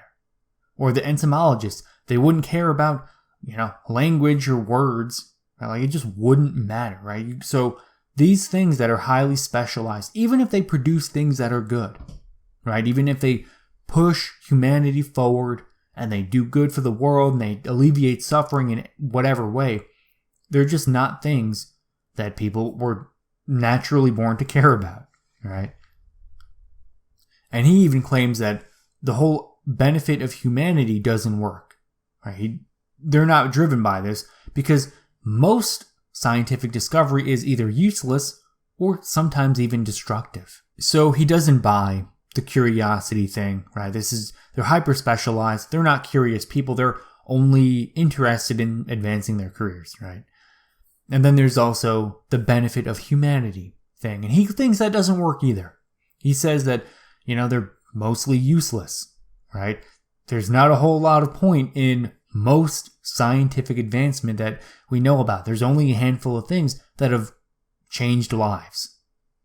And then the other half of the time is they're destructive, right? So not just the people that create, things for bombs or whatever, but anything in science can be used destructively, right? You got to think, even someone that's a really good biochemist, right? They're really good with disease and whatnot. Their scientific discoveries can totally be like a wonderful thing, but it can also be used for evil in some way, right? Maybe it's used to, gouge prices, right? Extract money away from people. That definitely goes on a lot. Or it can even be, creating a disease to release to the public, right? And that's a theory that a lot of people are pushing on the COVID thing, right? So who knows? So he claims that science is not a pure surrogate activity, right? Because these people, it is their job. They are securing their own existence, and that has some element of the power process in it, but it still does not satisfy the power process because it is, still mostly a surrogate activity, right? And that idea really applies to just about any kind of work you can do, right? So it's not entirely a surrogate activity, right? Especially if, maybe you're a successful business owner, maybe you do set your own goals, work really hard to achieve them, and then get those goals, right? And maybe you even have autonomy in doing so. But at the end of the day, it's just unrealistically achievable to expect everyone, or even most people, to get that. Like, it's the overwhelming minority of people. Now, he talks a lot about freedom, right? He signed all of these things with the initials FC, and he said that it stood for Freedom Club, because this is what he's really getting at. So he argues that technological society limits freedom, and he defines freedom as the opportunity to go through the power process, to fulfill our psychological needs, right? And this means being in control of one's own life. If you cannot control your own life to go through the power process, something that's like relatively minute, right? Like, it shouldn't be a big to do, right? This is just something that humans need. We've evolved to need the power process. And we're not even in control of our own lives enough to do that. And, then he talks about the constitutionally guaranteed freedoms and their rights. A very American bend on this. But even they don't really matter, right? So what? You're free to say whatever you want and not be persecuted by the government. There are still limits to the extent that you can do anything or say anything, right? Maybe you say something that offends a lot of people, right? That one's gonna really strike a nerve here. So you say something that is politically incorrect and you're censored, you're silenced, right? There's a Twitter mob coming after your family. That goes on, right? That's a thing. So even some of these constitutionally guaranteed rights, in practice, they just don't really hold up. And even something that is not about, modern Twitter mobs or whatever, you got to think the government sometimes breaks these rights anyway, right? You got to think when the founding fathers wrote about the right to bear arms, they didn't think that there was going to be a whole bunch of laws prohibiting this or that gun, right? So, fundamentally, these rights, they're not really even held up. And even if they were, even if you were 100% free in the constitutionally guaranteed rights, they don't matter because you can't fulfill the power process with them, right? And he talks about the freedom of the press. He doesn't really go on the Twitter mob thing. He was writing this in the 90s, right? So he talked about how it's useless for individuals or small organizations to try to get any exposure or to get word out about their cause or their ideas, right? And he even kind of ties that in with, part of his justification for killing all these people, in how if he didn't kill all these people, if he didn't mail these bombs, his manifesto would have gone unread, right? And to an extent, there is truth to that, right? I wouldn't be making this episode of History for Thinkers on this manifesto if, it was published by some random guy, right? So he needed some kind of notoriety, right? So the only way to get people to listen is to kill these people.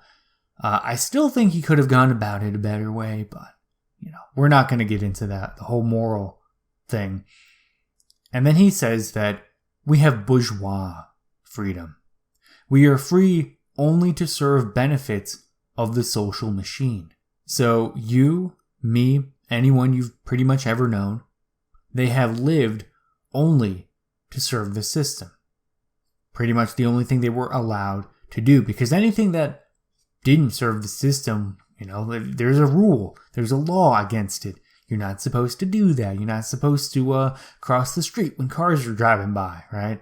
All these different little ideas here. And what this means is that for the overwhelming majority of our lives, we've only been exposed to people that have served the system, people that are doing what they're supposed to, right, according to society. So we are psychologically limited, right? We don't even have an example of what to do that doesn't benefit the system, right? Because, even if we do have examples, right, we got to think those people are mostly in jail or prison or dead. How it goes. So we are free to serve the system, and then we can emulate the people that serve the system. But that's it, man. That's it. So now he talks about the principles of history. So he believes that history is random in the short term, right? Who knows in the short term? No one has any idea. But he believes that it follows a long-term trend. So he believes that if there is going to be a big fundamental change in the way things happen, it's going to be a long-term thing. It's not going to happen quickly. It's going to happen slowly. But once it does, it can't really reverse it or stop it.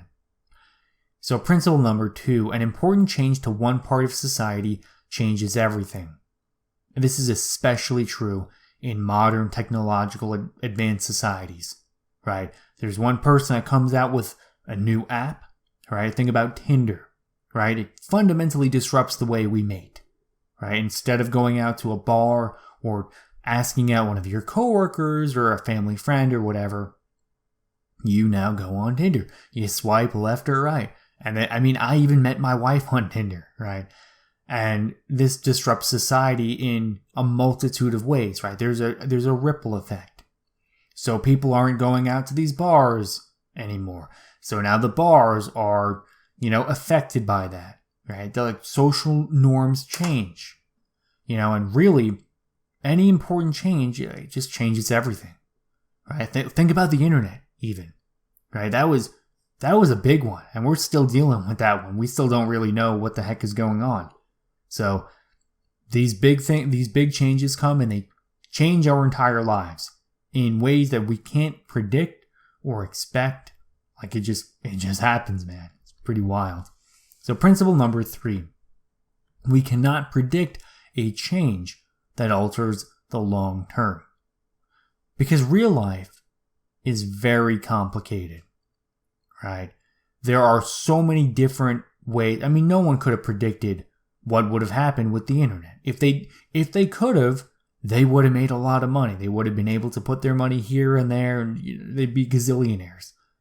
But no one did it because it's impossible to predict what will happen and how it will happen.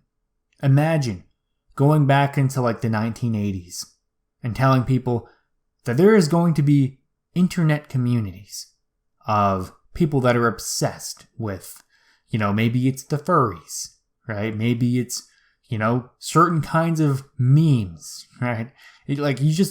No one could have predicted. No one could have known. These things, they just happen and they change everything. So then we have principle number 4. You cannot plan a new society on paper. I think the USSR definitely comes to mind. Any communist country really does. Real life is harder than the theories, right? Even if you have the best theories, the best ideas, the best research, the best data, doesn't matter because real life is going to be much more difficult. So then we have principle number 5. Societies develop from social evolution. Things gradually change by what everyone accepts, how people act, right? Again, think back to the internet. This was more of a long-term trend than it was anything else, right? It happened gradually, it happened slowly, and as the social norms began to change, oh hey, it's okay to meet your spouse on Tinder. Oh hey, it's okay to sleep in a stranger's apartment as long as it's on Airbnb, right? So these things happen, they evolve, right? They just evolve. And then principle number 6 is that the fifth is a consequence of the fourth. So I'm not sure he needed this sixth one on here. I think it's kind of redundant, but it does kind of illustrate that, you can't plan things out, so it just has to naturally evolve, right? This isn't just nature, right? Evolution with the species, but this is everything. Everything, all of our society just evolves. He even argues, right, a common counterexample, something like the American Revolution. It was really just a continuation of current trends. You look at the United States, whether or not the founding fathers were successful, we still would have ended up roughly like all the other British colonies, right? We would have had representative government. We would have had certain rights. We basically would have been more or less like Canada or Australia, right? There's not a lot of difference between us and them, at least in a social evolutionary sense. So there you go. Random things just don't happen. They just don't.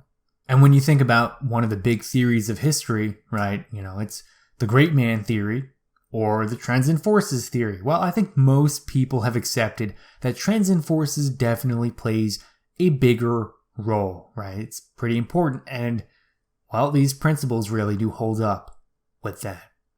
So, interesting to note. Now, he also talks a lot about how industrial society cannot be reformed. It cannot be changed to satisfy our power process, our psychological needs, because an increase in freedom would disrupt the system. Thus, it would be rejected, right? So if it goes against the system, people just are not going to be for it. And then ultimately, if you take it to the extreme, the system would fall apart if we had widespread freedom.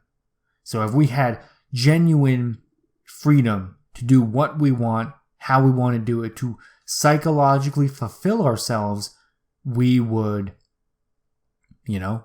bring the system down. It wouldn't work anymore. It relies on people subjugating themselves in things that they don't want to do, disrupting their natural power process. So he also claims that society needs large organizations to dictate acceptable behavior. And these large organizations, they have a lot of control. Whether it's the government, whether it's a corporation, whether it's a think tank, whatever it is, they really determine what is acceptable to do. How should I behave, right? That's going to be dictated by what the government says is legal or not, right? And he says that as our society becomes more advanced, we come away further from our own nature. So the more specialized we become, the more advanced the society becomes, the more we are going to separate ourselves from what we evolved to be. And one of the more powerful examples he gives is children today versus Native American children. And this is really interesting because, I do kind of get the vibe that he's very right-wing, and it's kind of a lefty thing to say that Native Americans had it better than, us. But he kind of draws this illustration of how today children, they're thrown into a classroom to study things they don't care about, to do things that they don't want to do, right? I mean, it's very popular to rag on the educational system, right? And I've done that a fair share myself, but you compare that with Native American kids, right? Or how they lived, right? Because their way of life is more or less dead. And they were taught how to hunt. They were taught how to grow food, how to live in their little tribe. They were able to fulfill their power process, right? And then, you just compare that with kids today, right? I mean, look at the modern educational system. They're putting everyone on pills. Everyone's depressed. No one wants to go to this damn school, right? but the system needs it. The system needs it to happen, which is also part of the reason why, if we expand this idea a little bit further, why the government is so opposed to teaching your kids at home, right? Homeschooling. Because, it's one of the ways that those kids are just not going to be as adapted to accepting the system as the kids that did go to school will. Right? They might demand more. They might, retain some of their humanity. And the system, because it is so destructive to our psychological well-being, it naturally creates rebels. Right? People naturally want to fight against the system. Right? So you got to think welfare leeches, gangs, people that drop out, resistors, right? I mean, there's a million different kinds of rebels, right? It's popular to be a rebel, right? At least to say that you're a rebel, not to actually rebel against the system, right? Because then you might end up in jail. So these people, they just can't subjugate their own humanity to coexist with the system, right? And you got to think, how many welfare leeches or rebels or, gang members or whatever were there in primitive society, right? Probably not very many compared to today. So does this go back to the disruption of the power process? Kaczynski would think so. He would think so. And this gets us the one big idea. The system is not changed to suit our needs. We are changed to suit the system's needs. What do you do with a kid that can't sit still to go to school? Put him on an ADD pill. What do you do if someone is depressed all day at their job? They just want to kill themselves because they can't bring themselves to go to this damn factory anymore. You give them an antidepressant. So your own biological nature telling you this or that you don't want to be here, that you don't want to be doing this, that you don't want to spend all day sitting around in an office or a classroom, that has to be changed. That's exactly what the system does. And if you want to get a good understanding of how the system does this, you just got to look at what they're encouraging, right? What do parents, and not even necessarily the system itself, but what do the parents push kids to study, right? Science, math, computers, technology, things that they may not inherently care about. But if you want to secure your own existence financially, right, these are the things you're going to have to do, right? If you go down the path of even studying something that you enjoy, right, like even that, right, which is not freedom according to Kaczynski, but it's a small amount of freedom to at least pick your surrogate activity that you use as a job. Even that, you're going to end up probably poor, not even doing what you want to do, right? You end up getting into your industry and it's not what it's cracked up to be. I mean, there are a lot of people in America that end up in that situation. So we just push our kids, right? Just go study where the money's at, right? Don't forget about what you like, what you want to do, what you care about. Forget about all that. Just go for the money. And then we also have this element of retraining when people are replaced by technical advancements. So there's a new machine, comes around, and it makes you completely irrelevant. Nothing you can do about it. And you're out of a job. Now you have to learn a new skill, or God forbid, you have to go and work retail now. You're making a third of the money you were making before. And it's just a humiliating thing. It's just a terrible thing to go through. Right? Imagine, doing the same thing for 20, 30, 40 years. And then a new invention comes around, puts you out on your ass, and now you're completely powerless to whoever will give you any job you will get. It's a very horrible thing to go through. Another point he talks quite a bit about is that we measure mental health by how well we cooperate with the system without stress. So how much we can subjugate our own will to abide by the system, to live by the system's rules, to serve the system. Right? Because you think about the people who are not mentally well, right? People that are depressed, anxious, angry, whatever it is, right? We put these people on pills because they're not serving the system. Now, time for a side tangent. So I have to admit to you guys, I'm a complete self-help junkie. And one of the things I constantly go back to is the Tim Ferriss podcast. Like, I know listening to these interviews, it's not really going to do anything for my life. It's not really going to make me smarter or, become the next business mogul, right? It's just not going to happen. But I still listen to it. I don't know why. I just do it, right? I'll admit to it. And one of these interviews was with Steven Pressfield, who's a really successful writer. And I remember during the interview, he was talking about one of his favorite places that he lived, right? Because he had come from this horrible background. He was poor and, he couldn't hold a job for his life. And he just had a really hard time. And he was living in a halfway house in the South. And he actually said that was one of his favorite places to live because the people there that were mentally ill told it how it was.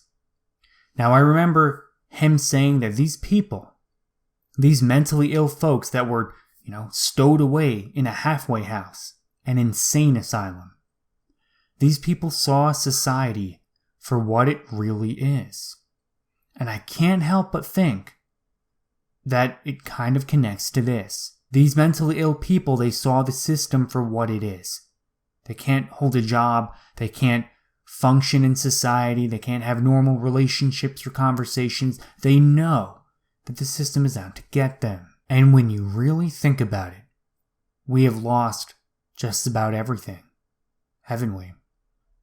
The system has taken away increasing amounts of our own autonomy, the control that we have over our own lives, what we can and can't do. Even as, technology advances, it becomes a little bit better. Like, so what, right? We've got all this science and knowledge, but it's taken away our sense of purpose, right? You come out with a whole bunch of science that debunks religion. Well, now we don't believe in religion anymore, and that's kind of not a good thing. So now we don't have a sense of purpose. No, people don't believe in God anymore. They don't believe in Buddhism or Allah or, whatever their religion was. Science comes around, destroys it, right? And it's just kind of a rough situation. And on the purpose point, Kaczynski writes, quote, "Efforts to make room for a sense of purpose and for autonomy within the system are no better than a joke. There is no room for a purpose. Even the people that claim to have a purpose, they're just lying to themselves and to everyone else. There is no room for a purpose. The only purpose within the system is to serve the system." And he mentions companies not allowing employees autonomy because, it would become uncompetitive, right? It doesn't take an economist to figure that one out. You give your employees the ability to do whatever they want. Well, that might not be the best strategy to winning customers, right? You get one of your employees to, tell some rude bastard at the, checkout to screw off, maybe they don't come back, right? What does that do for your PR? And then even small businesses, kind of like how we talked about earlier, they're forced to adopt new technology as it comes in. So there's just no escaping it, right? You got to keep up with technology or get left behind, right? Or get completely left behind and end up poor, right? And I think we already talked about the restaurant that doesn't use the internet, so we can just go ahead and move on. Now, he talks about an interesting idea here, that the bad parts of technology cannot be separated from the good.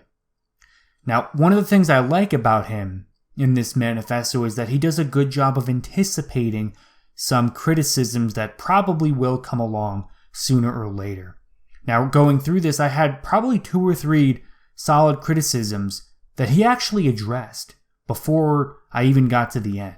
Right, so and by the time I got there, right, just about every criticism that I could come up with, he had addressed already. So props to him, he really did think this through. Now, I think this is one of the more important points, that technology cannot be separated from good. And he explains it like this. So the medical industry relies on chemistry, biology, computer science, etc., right? So you need all these different components, right? Different specialized people going into these surrogate activities in order to have something like the medical industry prosper, right? Something that, if all other things are, useless luxuries, right? I think we can all agree the medical industry is probably at least the most good, right? Get rid of illness and sickness and let people live longer. But, you need all these skilled workers, and then you also need a rich economy and all these other things to continue and maintain the medical industry. So the only way to have the good is to also have the bad, because you're going to have all these other people that, maybe they don't really want to become chemists or biologists or computer scientists or whatever else. They just don't want to, but they have to in order to secure their own survival. And even let's say we're going to drop the tech and we're just going to keep some of the non-tech stuff that we have, right? Like we're going to keep the pills and whatnot. Well, even then, it is disrupting the natural selection process. So Kaczynski argues that technology is a more powerful social force than an aspiration for freedom.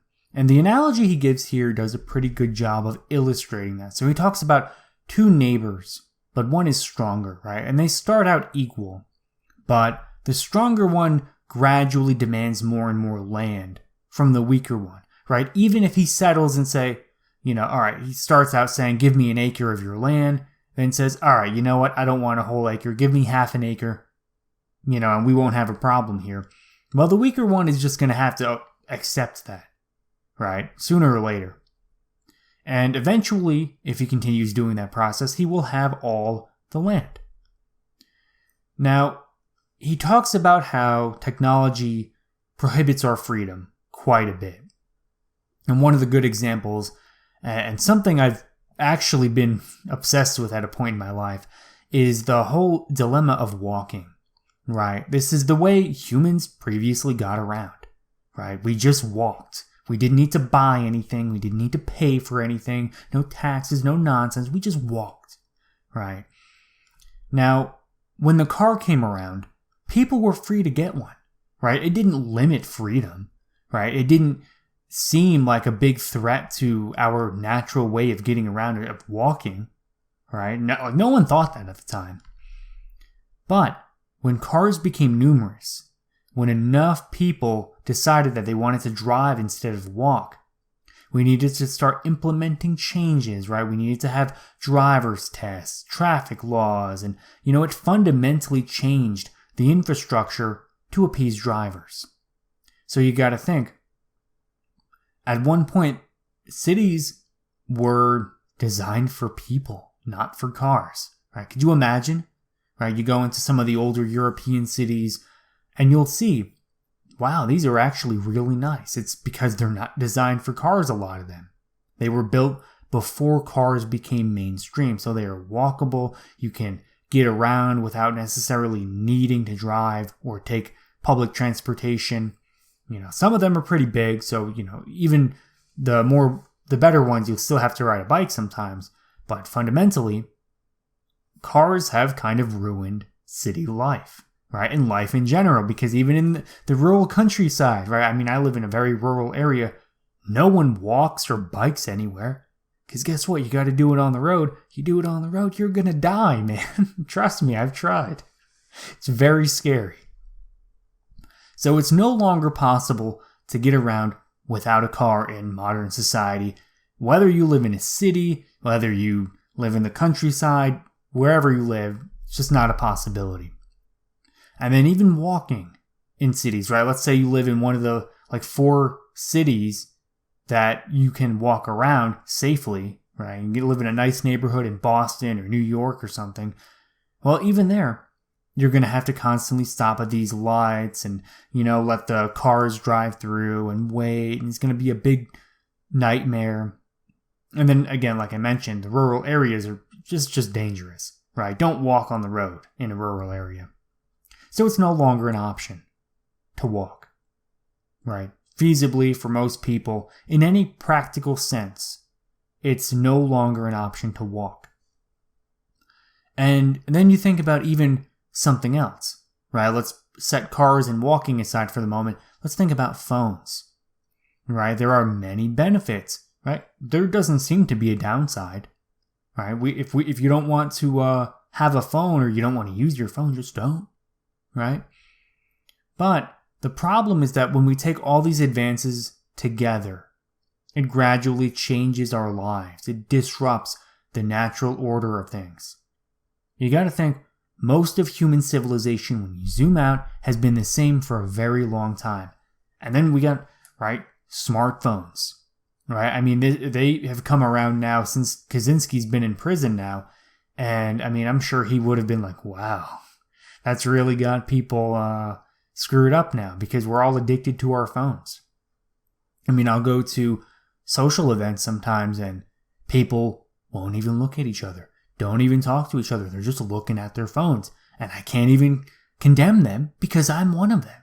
I am one of them too. We're all one of them to an extent, right? Unless you're one of the few people that can actually hold a conversation, right? So the gradual trend here is that us as individuals and the system itself becomes dependent on these technological advancements. You may not think the phone has any downside, but imagine trying to live without one, right? You just can't. You can't live without a phone these days, right? I mean, it's just an impossibility, right? And even if it was a home phone, even if it was a flip phone, you need some kind of way to communicate with people, right? Because without it, what do you do, right? Write a letter? I don't think anyone writes letters anymore. So the system only moves forward and never moves backward. So new technological advancements will come. They will disrupt your way of life. They will force you to become dependent on them. And there's never going to be any stability. It's only going to get worse from here. And as more and more scientists and thinkers predict that, technological innovation is only going to kick off in the next 100 years, things are only going to get crazier for us, man. It's only going to get worse. So, right now is the most stable technology is going to be. Because at any point in the future, it's just going to get crazier. And it's right around this point in the manifesto where Kaczynski talks about kind of the psychology and the dynamics of fighting technological advancements. So people tend to work better when they are gaining a reward than avoiding a consequence, right? You got to think, the person who is working hard to get a raise at their job, they're going to work harder than the person who's only trying to work to not get fired, right? There's a big difference in those two people. And so too is the difference between people who want to push technology forward and people who want to hold it back or reverse the system, right? So people that are skeptical of technology, people that don't like technology or just want to halt it, those people are fighting a negative, right? They're trying to avoid a consequence. And the people that are pushing technology forward, right? I mean, not only are they fighting for a positive there, but they're also fighting to get a whole bunch of money. Because if you're someone that comes up with a good invention and you turn it into some great, wonderful new thing, right? You're a millionaire, right? So there's a big dynamic playing out here that favors people who push it forward and against people who fight technological progress or try to push it back. So when you look at the history of technology, you realize one big idea. All attempts to halt progress have broken down sooner or later. Eventually it gives out, the movement dies, and people just accept the new technology. There was a big reaction against people who didn't like electricity. They didn't think it was going to be a good thing. And, well, what do you know? Those people, no one even knows who they are anymore, right? They're just dead, gone, forgotten. No one even remembers them. And we all have electricity, so here we are. And then he also talks about human engineering being right around the corner. And it's not going to be stopped. Because after all, you just can't stop it. There is no possibility of us stopping something like human engineering. It's just a natural progression, right? It's like trying to stop nuclear warfare, right? You can try to stop North Korea from getting those nukes, but they're going to get it sooner or later. Now, he kind of pivots at a certain point, and he talks about some of the social problems we are seeing today, weakening the system, and the possibility that they will cause a collapse. Because the more technology advances, the more we disrupt our power process, the more separated from our own nature we become. And thus, the more alienated, the more depressed, the more anxious we feel. So, the farther we come away from our own nature, the more the system is going to be likely to collapse. Because unhappy people, they don't continue the system, they break it down. And I just love the way he tied this back in with the two neighbors analogy, right? So, and I just loved the way he tied this back into the two neighbors analogy. So remember the stronger neighbor taking the land from the weaker one? Well, what happens when the stronger neighbor gets sick, right? Well, the weaker one should kill him. The weaker neighbor should kill him and take all the land. Because that's the only, right? He would have taken all your land sooner or later. So why not kill him when you get the chance to take all his land? Now here's another interesting criticism that Kaczynski has of the industrial system. He says that the system cannot solve problems. Now, one of the things he cites is the environmental impact, right? This is our big dilemma of, money versus the earth, right? And on the one side, we've got people that are saying that, we're all going to be underwater in, 6 months or a year, or whatever it is, right? The alarmists, people that are kind of fear-mongers about it. And I feel like they do more harm than good, right? Because now a lot of people have, made this prediction a couple times that we're all going to be dead in 5 years. And, well, what do you know? It's like 5 years goes by and we're not all dead. We're all still here. So. But, whether you're an alarmist or not, I don't think it's very controversial to say that the environment has been severely harmed by human industrialization. And this really gets down to, what do we care more about, money or the earth? And here's the thing about the system. It's not that the people that care more about money are inherently evil or anything, right? It's just that, well, the system, even let's say everyone got on board with saving the environment, right? It's just impossible to get the system to do anything. The system doesn't change.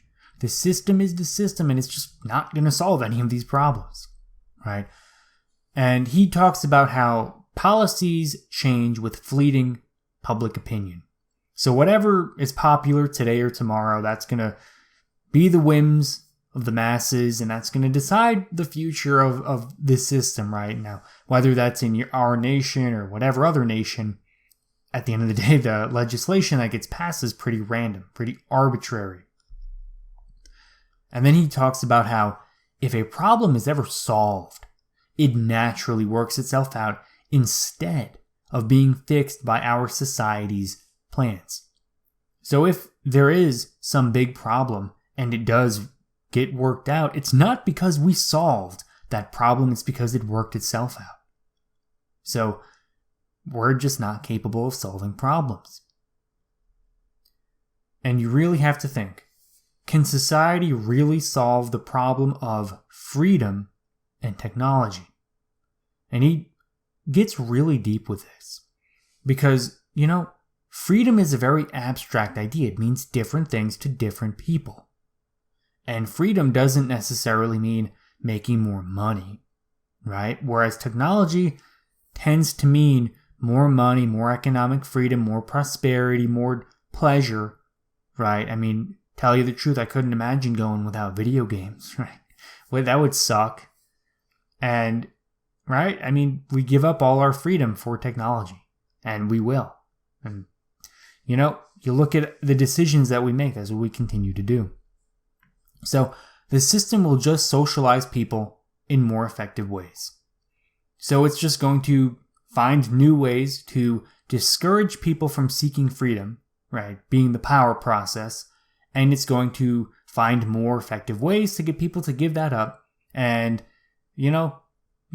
find ways to fulfill their psychological needs through surrogate activities and technology and all these other nonsense things that don't really make us happy.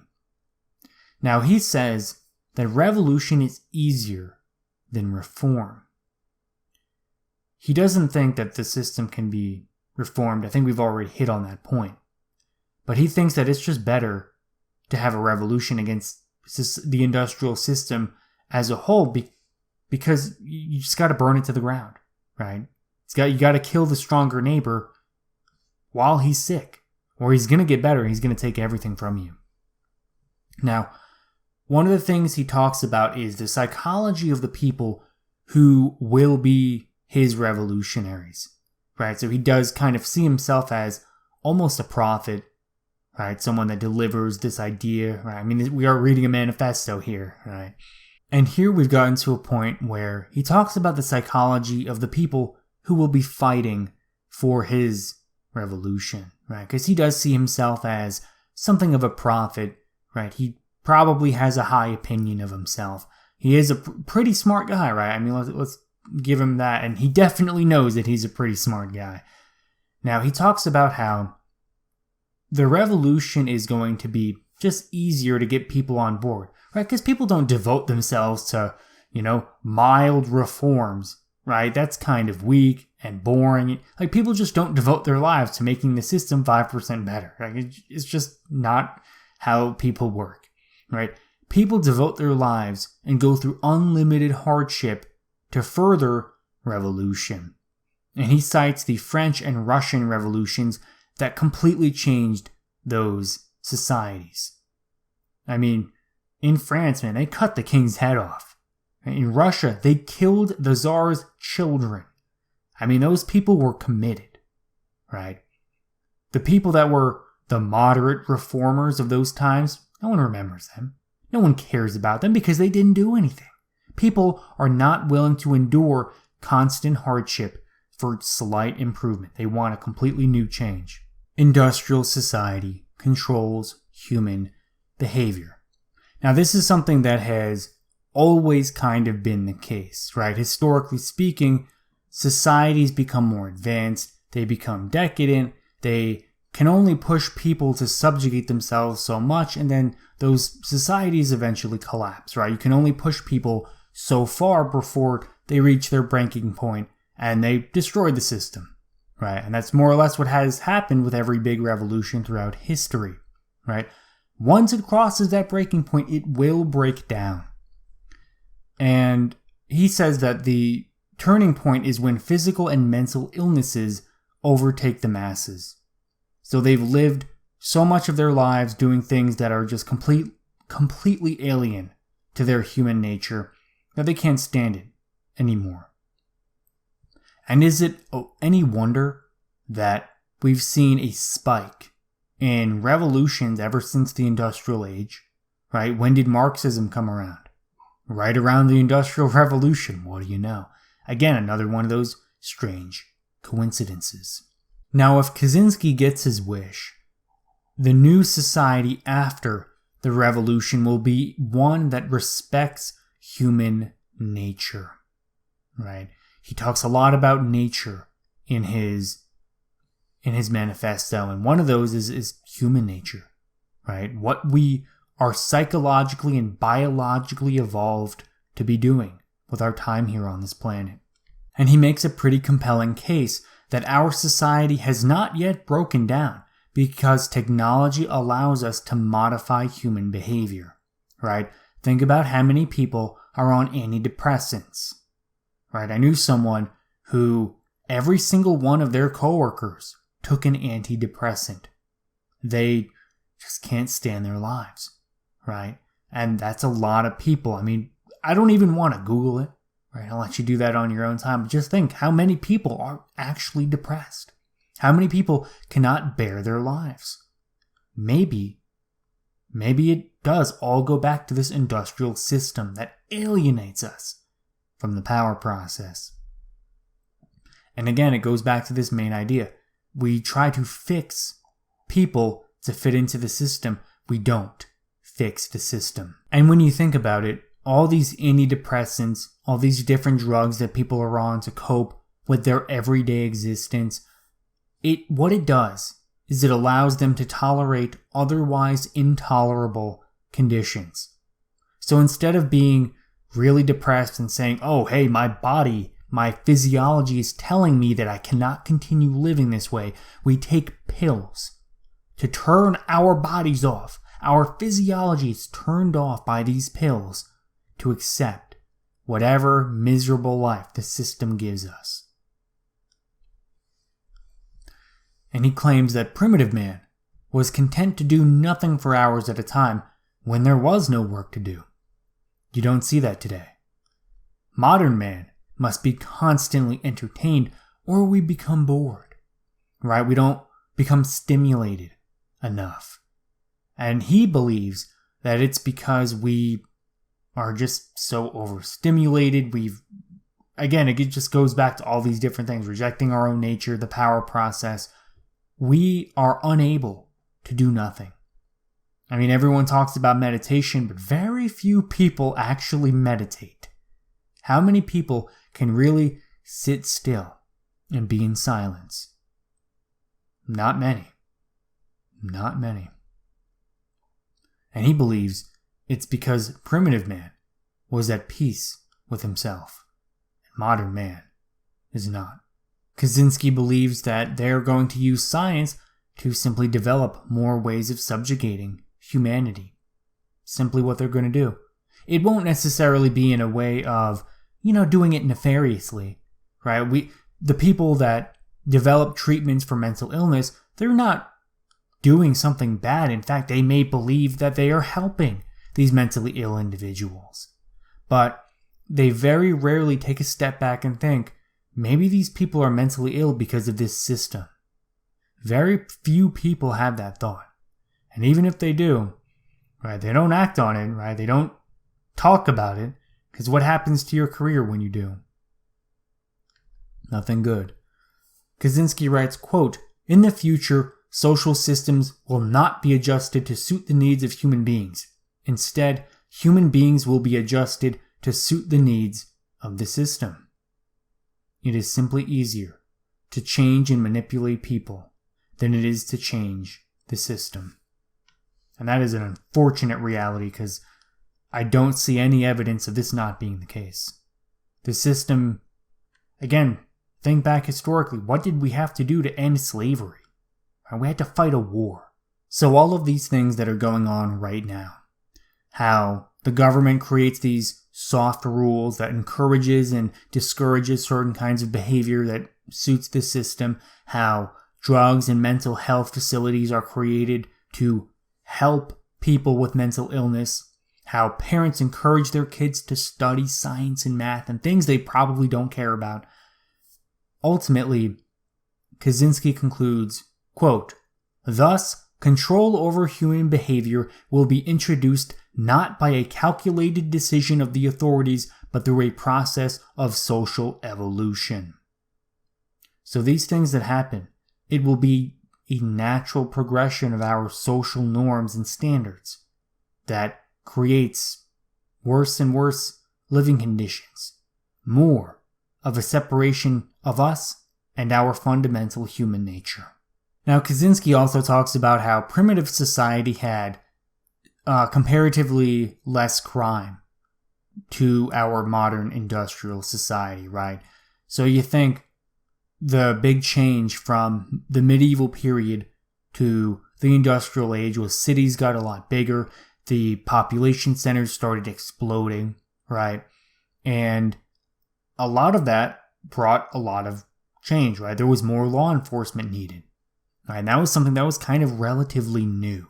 Because before, you could have self-governing communities, right? The people would simply, discourage people from being, liars or cheaters or violent or whatever it was, right? And I'm sure there were a lot of criminals during the medieval period and in primitive society as a whole, but crime has simply exploded with industrial society. I mean, you look at the numbers and, you can't deny that a lot of people commit a lot of crime.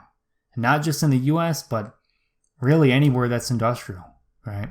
I also found it pretty amusing when he wrote about how the entertainment system, right? For movies, TV shows, video games, all this stuff, all of it is a form of escapism that allows us to cope with the stress of being part of the industrial system. And how pre-industrial man, right, primitive people got along just fine without any entertainment at all. They didn't need, right, they didn't need to watch Friends, right? The caveman didn't need to watch Breaking Bad to cope with his reality. He just lived his life and that was fine for him. But today, imagine living without any entertainment, right? Now, whatever your drug of choice is, whether it's video games or reading or, TV, movies, Netflix, whatever it is, man. History for thinkers, right? Best one. Whatever it is, imagine going without it. It's a pretty tough thing to do. Now, something Kaczynski actually encourages is anyone to contribute to social stresses because they help break down the system.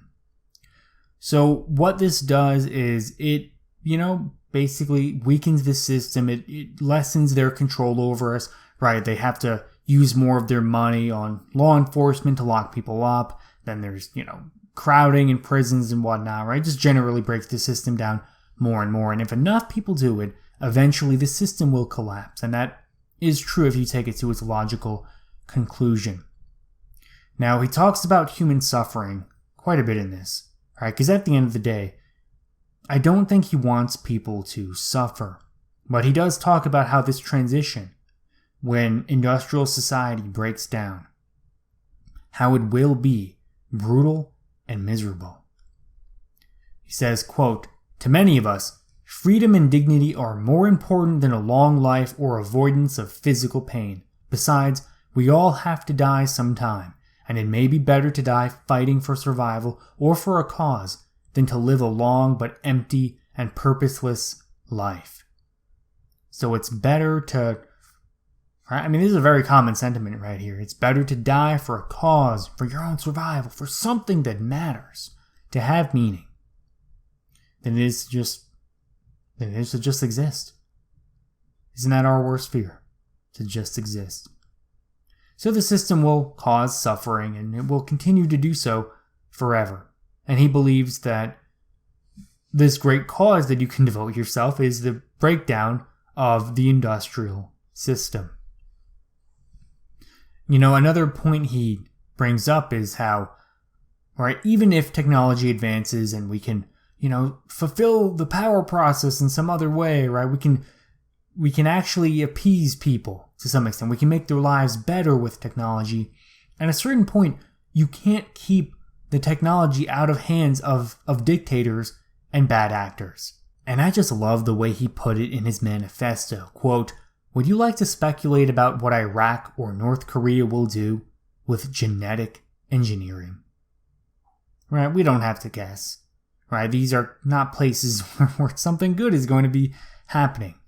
When technology advances and those kinds of places get their hands on it, it's just a matter of time before that day comes. So Kaczynski speculates a little bit on what a possible future would look like. So imagine a society where humans completely rely on machines for the functioning of society, right? While he claims this would be an unhealthy dependence, right? We would be at the mercy of the machines, right? If they stopped working for whatever reason, we could all die, right? And at the end of the day, the elites will still control the machines. So a handful of people will still have complete control over everyone.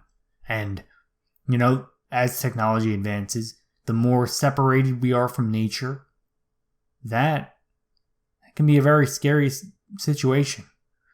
People won't know how to farm. They just won't remember. They won't remember. And if the elites control the machines, keep everyone alive, it may not be possible to find out how to do it, right? So they could kill us, domesticate us, etc., whatever they want to do. And it's ultimately going to relegate humanity to the service industry. And he claims that this will be boring, right? And it would basically get us to gravitate toward extreme behavior. So people are just not going to be happy with their lives, right? If people, the only option for them as a career or as a job is serving other people, right? They're going to gravitate toward extremes. And that's just, right? I could see that, right? People get bored and people want to lash out and they want to have some fun. They want to live a life that will have some kind of, I don't want to say meaning, but some kind of thrill, right? Some excitement. And then you also have to consider how genetic engineering will gradually change everything on Earth. And not only will humans be forever changed, but now plant life, animal life, fungus, bacteria, everything will be completely disrupted and ruined by genetic engineering. And then it won't, everything's just going to be horrible at that point, right? Just think about that, right? So there are some really plausible scenarios that are very scary to think about. So he concludes that it's better to drop the system and deal with the consequences than it is to follow this system to the death. So we have finally gotten to that point in this manifesto where we can talk about his strategies. He kind of outlines what he wants his revolutionaries to do to bring down industrial society. So he wants more social stress, right? Because that foments revolution. And FC, which is what he signed all of his documents as, which stood for Freedom Club, should promote social stress as much as humanly possible.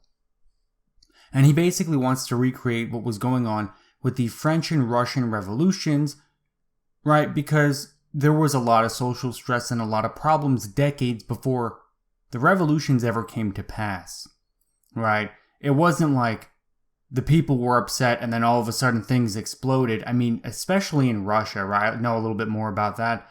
They were in a really bad situation for, years and years before that revolution. And, they had the 1905 revolution, and then that didn't even fix anything. And then they had the 1917 revolution and established communism. So it was a wild, wild time and a lot of social stress going on for not even years, right? Decades. So he does not expect to create a new society. So Kaczynski doesn't even bother with the whole, what we should create after, right? He's less ideological than the communists are because I think he acknowledges his own historical principles, right? As we were talking about earlier, one of them was that you just can't predict what a new society is going to look like on paper, right? There's just no way of knowing because reality is too complicated for any person to understand. So he's just like, whatever, we're going to destroy the one that we've got and hopefully something better comes along. Now, as much as he does not want to necessarily think too hard on the kind of society he wants his revolution to make, he still acknowledges that the revolution needs positive ideals to fight for, not just negative ones to fight against. And he proposes nature as this positive ideal, right? So maybe a communist revolutionary was fighting for equality, for liberation. He wants his people to be fighting for just nature, right? Whether that's human nature, whether that's the environment, whatever it is, right? And, it's something that I think a lot of people can get behind, right? Now, he goes into this levels of communication. He thinks that there needs to be 2 layers. You can't have the same messaging for everyone involved. So he says that you need to have propaganda for the masses, right? Because he acknowledges most people don't think for themselves. Most people are kind of goofy, right? People are just on average not very smart, right? And we can forgive them, right? It's to an extent, it's not their fault. Maybe they're just the victims of industrial society, right? What have you. But there are some people that they just need some catchy slogans and they'll come along. And the propaganda for the masses is going to be the kind of stuff that's very inflammatory, things that are very catchy. You got to think of political slogan, right? Those kinds of things that resonate with people, get the masses riled up. And then there's thoughtful, nuanced discussion for intellectuals. And according to Kaczynski, once you understand the problem, once you see it for what it is, you will inevitably, kind of become committed to bringing about this revolution that, he thinks needs to happen. Otherwise, the human spirit will just continue to be subjugated by technology forever, right? Forever. Now, he talks about how the messaging should go for this revolutionary movement. Now, the line of conflict should be drawn between the elites and the masses, not revolutionaries against everyone else. And this is a really important distinction to make. I think that a lot of revolutionary movements, they cut themselves off from society and from everyone else. And I think one of the reasons communists were as successful over the, last century or so, as successful as they have been, I think a lot of it is due to the messaging, right?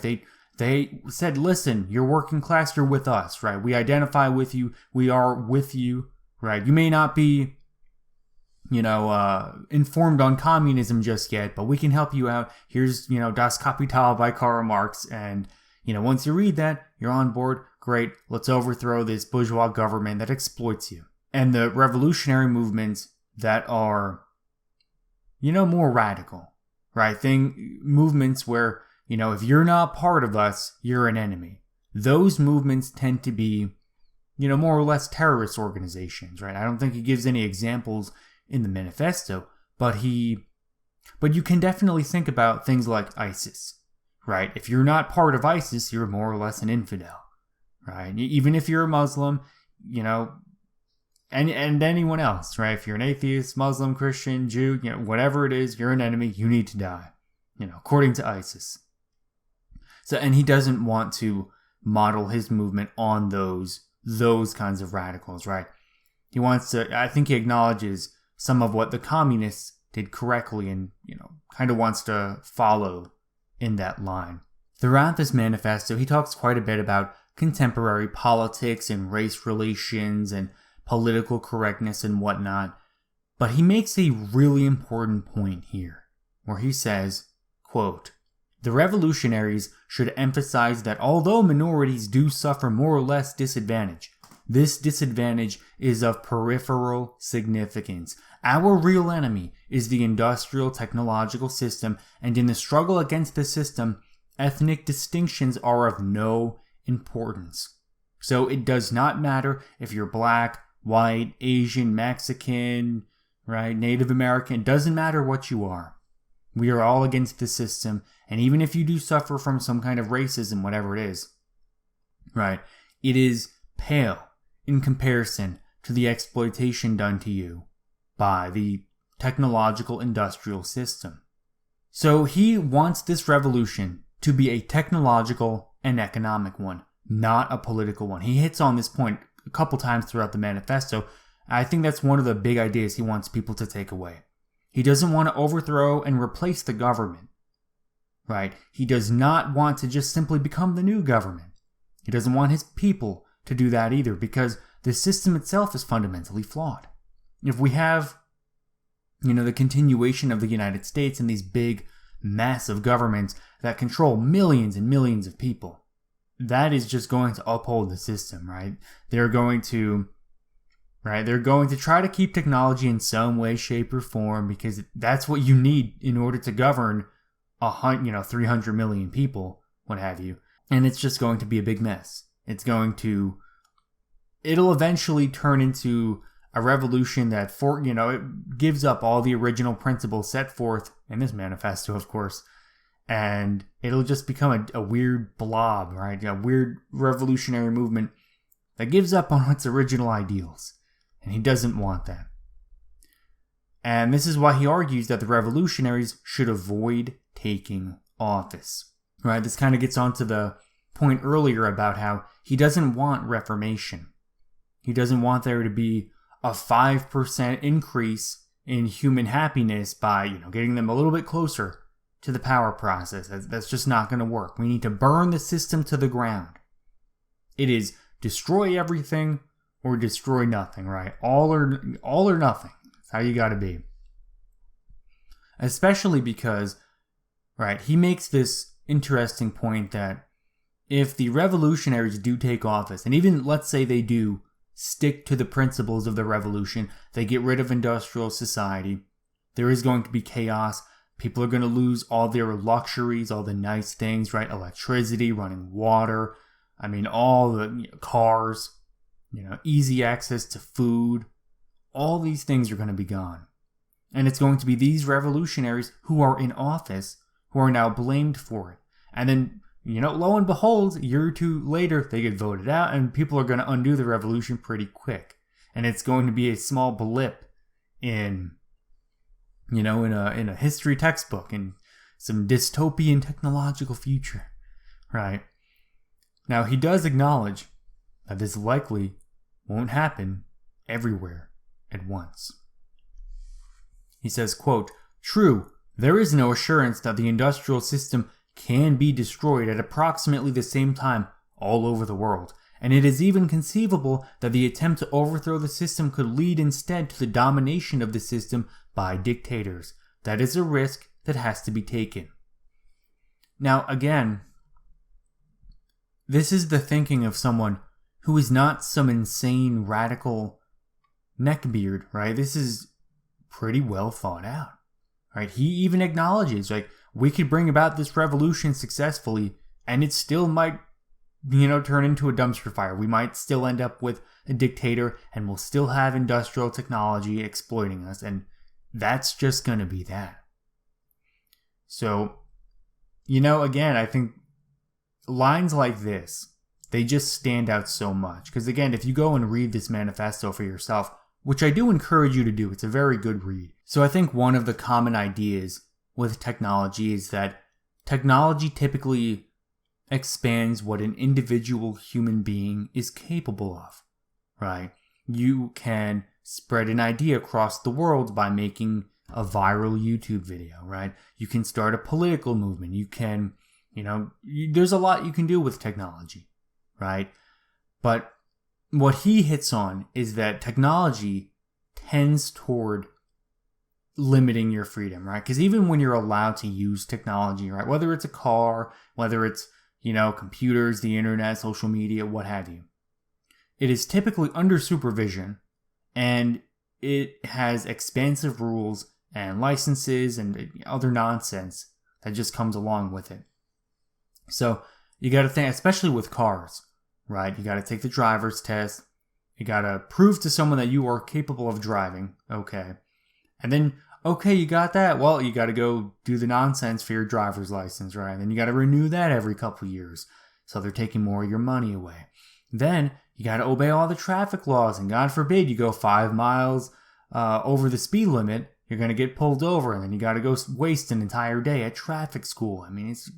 It's a nightmare, right? And Kaczynski believes that pretty much all technology is like this, right? Even when you're allowed to use it, it's only under very limited circumstances and rules, and you got to pass these tests, right? And he would argue it takes power away from the individual, whereas primitive societies gave more power to the individuals and the small groups instead of these large organizations, right? Because who benefits from technology? Who gets more powerful? It is not necessarily the social media users. It's Mark Zuckerberg who controls Facebook, or Jack Dorsey who controls Twitter, right? Those guys are very rich. They have a lot of power, a lot of influence. They can make a little tweak in an algorithm, and who knows, that can sway an election in some countries, right? Who knows? Who knows? And that's just one of those things, right? Technology it siphons power away from the individual and gives it to the large organization. He also argues that these primitive societies, they did less damage to nature, right? Now, he argues that the revolutionaries should still use some technology to attack the system. So he wouldn't be opposed to becoming a broadcaster on the internet to get the word out about the Freedom Club, right? He thinks that you still need to use technology to bring the system down, but ideally you want to use it, and then once the system is done, you stop using technology. He warns, don't get drunk on it. Don't do it. Don't keep using it. He has a really colorful illustration where he talks about how it's almost like an alcoholic with a barrel of wine, right? Sure, I'm just going to have one glass, right? And then one barrel of wine later, right? So he said, he kind of acknowledges it's going to be tough to use technology to bring down the system and then stop using technology once the system is brought down. But it's something you got to do, right? He also encourages revolutionaries to have kids, right? Pass on that rebellion gene. He kind of makes the point that it doesn't really matter if it's a genetic thing or if it's, something that you just learn from people, from their behavior, right? You kind of inherit people's attitudes as a kid, right? You get a lot of your parents. So who knows, right? He doesn't really claim to know. He just says have kids, right? Pass that gene on, whether it's a gene or an attitude, right? Whatever it is. And he also encourages revolutionaries to drop tactics that don't work. He says use the empirical approach. He's like, if you do something that I said to do and it doesn't work, stop doing it. This is not gospel. I am not God, right? I think that, again, it just illustrates that he really was less insane than the average manifesto author, right? Because typically in manifestos, they have a bit of a God complex. They think they're the greatest thing in the world, right? And sure, he thinks very highly of himself, but he acknowledges that his tactics, his ideas, some of them might be wrong. In fact, at the very end, he acknowledges his entire take on leftism, what it is and why it exists, could be completely wrong. And again, it's just very rare in kind of authors of these manifestos.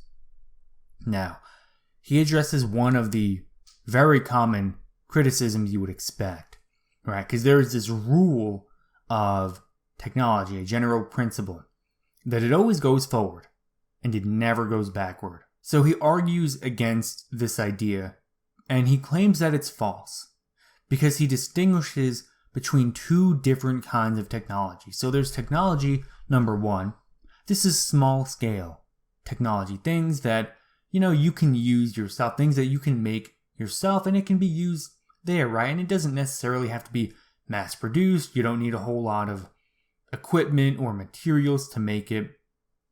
You can essentially just make it in your own backyard and that's good, right? You got to think, making simple tools, right? If you try hard enough, you can go out there, you can get some wood, you can make a shovel, right? If you really needed to, right? And that's an example of small scale technology and you can use that indefinitely, right? No one can stop you from doing that.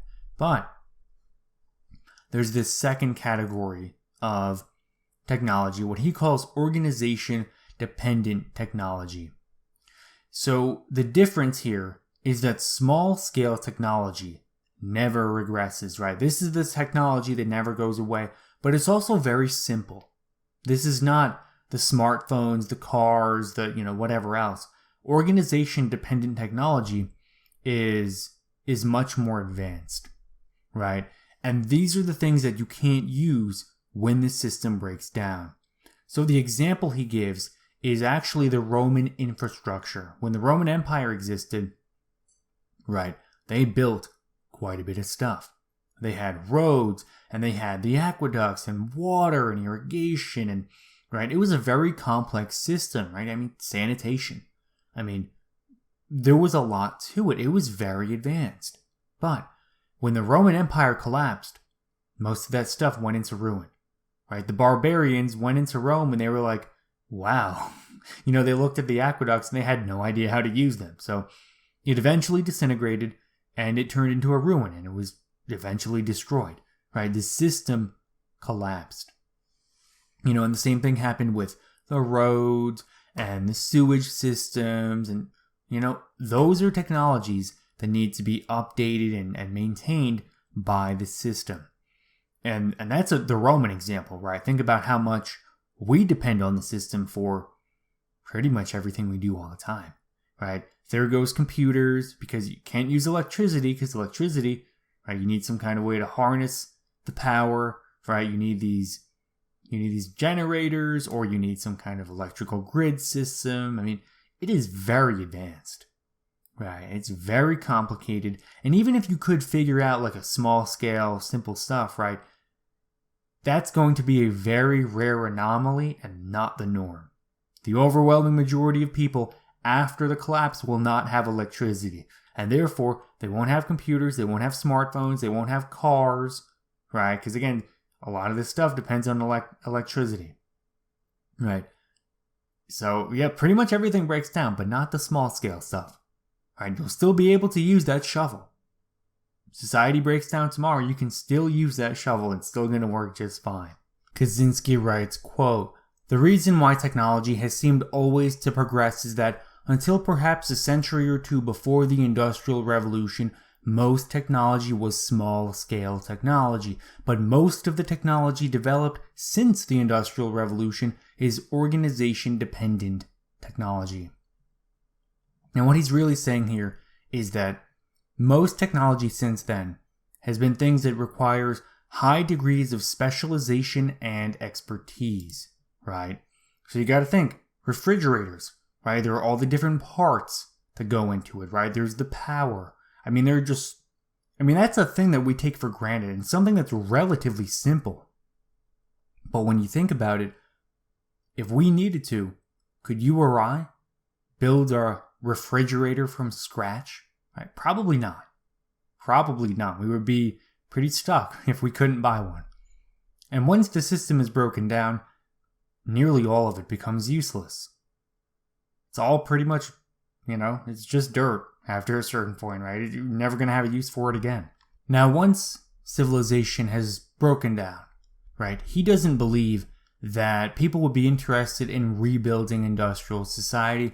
I'm not sure I agree with him, but here's his argument. Quote, "The enthusiasm for progress is a phenomenon peculiar to the modern form of society, and it seems not to have existed prior to the 17th century." Now, to this I would say that the idea of progress wasn't even conceived of, right? If you've never lived through progress, right, it's just not a thing in your life, right? Now, the 17th century is only the 1600s, though, so it has at least been around for 400 years, right? We don't know enough about the ancient Greeks or Romans to know whether or not that they had this idea of progress. Maybe they did, maybe they didn't. Still, the idea that people are going to, live in this post-industrial age and not want to go back to those good old days and we can, sit around and play video games and, right, we can have easy access to a bunch of nice, tasty junk food, right? I can't imagine that people wouldn't want to build that back, but, he might have a point, who knows, right? I'm not sure we're ever going to see industrial society actually break down, so we probably will never find out. Now, he says that society may or may not industrialize again, but, ultimately it's not our problem. Right? He more or less says that we got to deal with our problems as they are occurring in our lifetimes, right? Things that we have control over. You just can't worry about crap that might happen in 500 years. There's just nothing you can do about it, right? I mean, imagine living in the 1500s and worrying about, the 20th century, right? Like, you just can't do anything about it. You just can't. Now, he also talks a lot more about the danger of leftism. Quote, "Leftism is in the long run inconsistent with wild nature, with human freedom, and with the elimination of modern technology. Leftism is collectivist. It seeks to bind together the entire world into a unified whole, but this implies management of nature and human life by organized society, and it requires advanced technology." So this is kind of his big problem here with leftism, right? It wants to control everything. So he argues that leftism will oppose something until they are in a position to use it. And he notes the Bolsheviks opposing censorship and the secret police and, right, all these horrible things that the Russian Empire did. And then they got power, and then, oh, what do you know? Censorship and secret police are actually okay to do, right? He also notes leftist professors supporting academic freedom, and, they've kind of done a 180 on that, right? Now they push for political correctness. This is, again, I don't think he had a good time at Harvard. I don't know what the culture is like there. I don't, maybe even back in the 80s and 90s, they were just all crazy lefties. Who knows, right? Maybe they were, right? But I don't think he had a good time there. And apparently it had a big impact on him, because he does talk quite a bit about, these leftist professors all the time. He also mentions how leftists will betray the revolution like they did in France, Russia, and Cuba. So more or less, all these leftist revolutionaries, they betray the principles that they, look to implement in the world. He also says that it is a religion. He says that it's psychologically necessary for them to function, and without it, these people are nothing. So if you are at all familiar with political culture, he kind of gives these very common criticisms of the left, right? I don't know how common they were at the time he was writing. These may have been relatively new ideas that were applied to the left, but I mean, if you're part of American political culture today, you've heard these things 1,000 times before, right? So the leftists, they are right with a capital R, right? It's not only their right to impose their ideas, but a duty, right? It's also totalitarian. It's people seeking the power process with this surrogate activity, right? Leftist totalitarianism and enforcement of their morality, but it never gets fulfilled, right? And it goes back to the three kinds of drives, right? The one a drive that is unattainable, right? You just can't ever get it. You're never going to enforce equality or anti-racism, anything else like that, right? You just can't have it complete in practice. And it frustrates the power process and makes these people angry. He says that leftism is more about the struggle for power than reaching the goal. So all these leftist organizations and movements, they don't actually care about whatever thing that they're rallying for, right? Whether it's ethnic minorities, LGBT people, animals, whatever it is. They don't really care about it. They just want power. Not power for those communities, but power for themselves. That's what they get out of this. Power. So he says that if you ask the leftists to list all the problems in society, then fix them all, right? You give them that genie, grant some wishes, and all right, we can fix every single problem that you can find. They would still find something to complain about. And I thought this point was actually pretty funny, because I can actually see that being true. I've talked to a couple, I don't want to say everyone that's left-wing, right? Because I think there's a good chunk of people that are pretty moderate and not out there. But I've talked to some people that are out there, and this is definitely how they would be. They could fix they could fix poverty, and they can fix racism and, environmental issues, like every single problem in the world, and they would still complain about something. Right, that's just what they like to do. Now, he clarifies that it's not every individual leftist or left-leaning person, but the movement as a whole, right?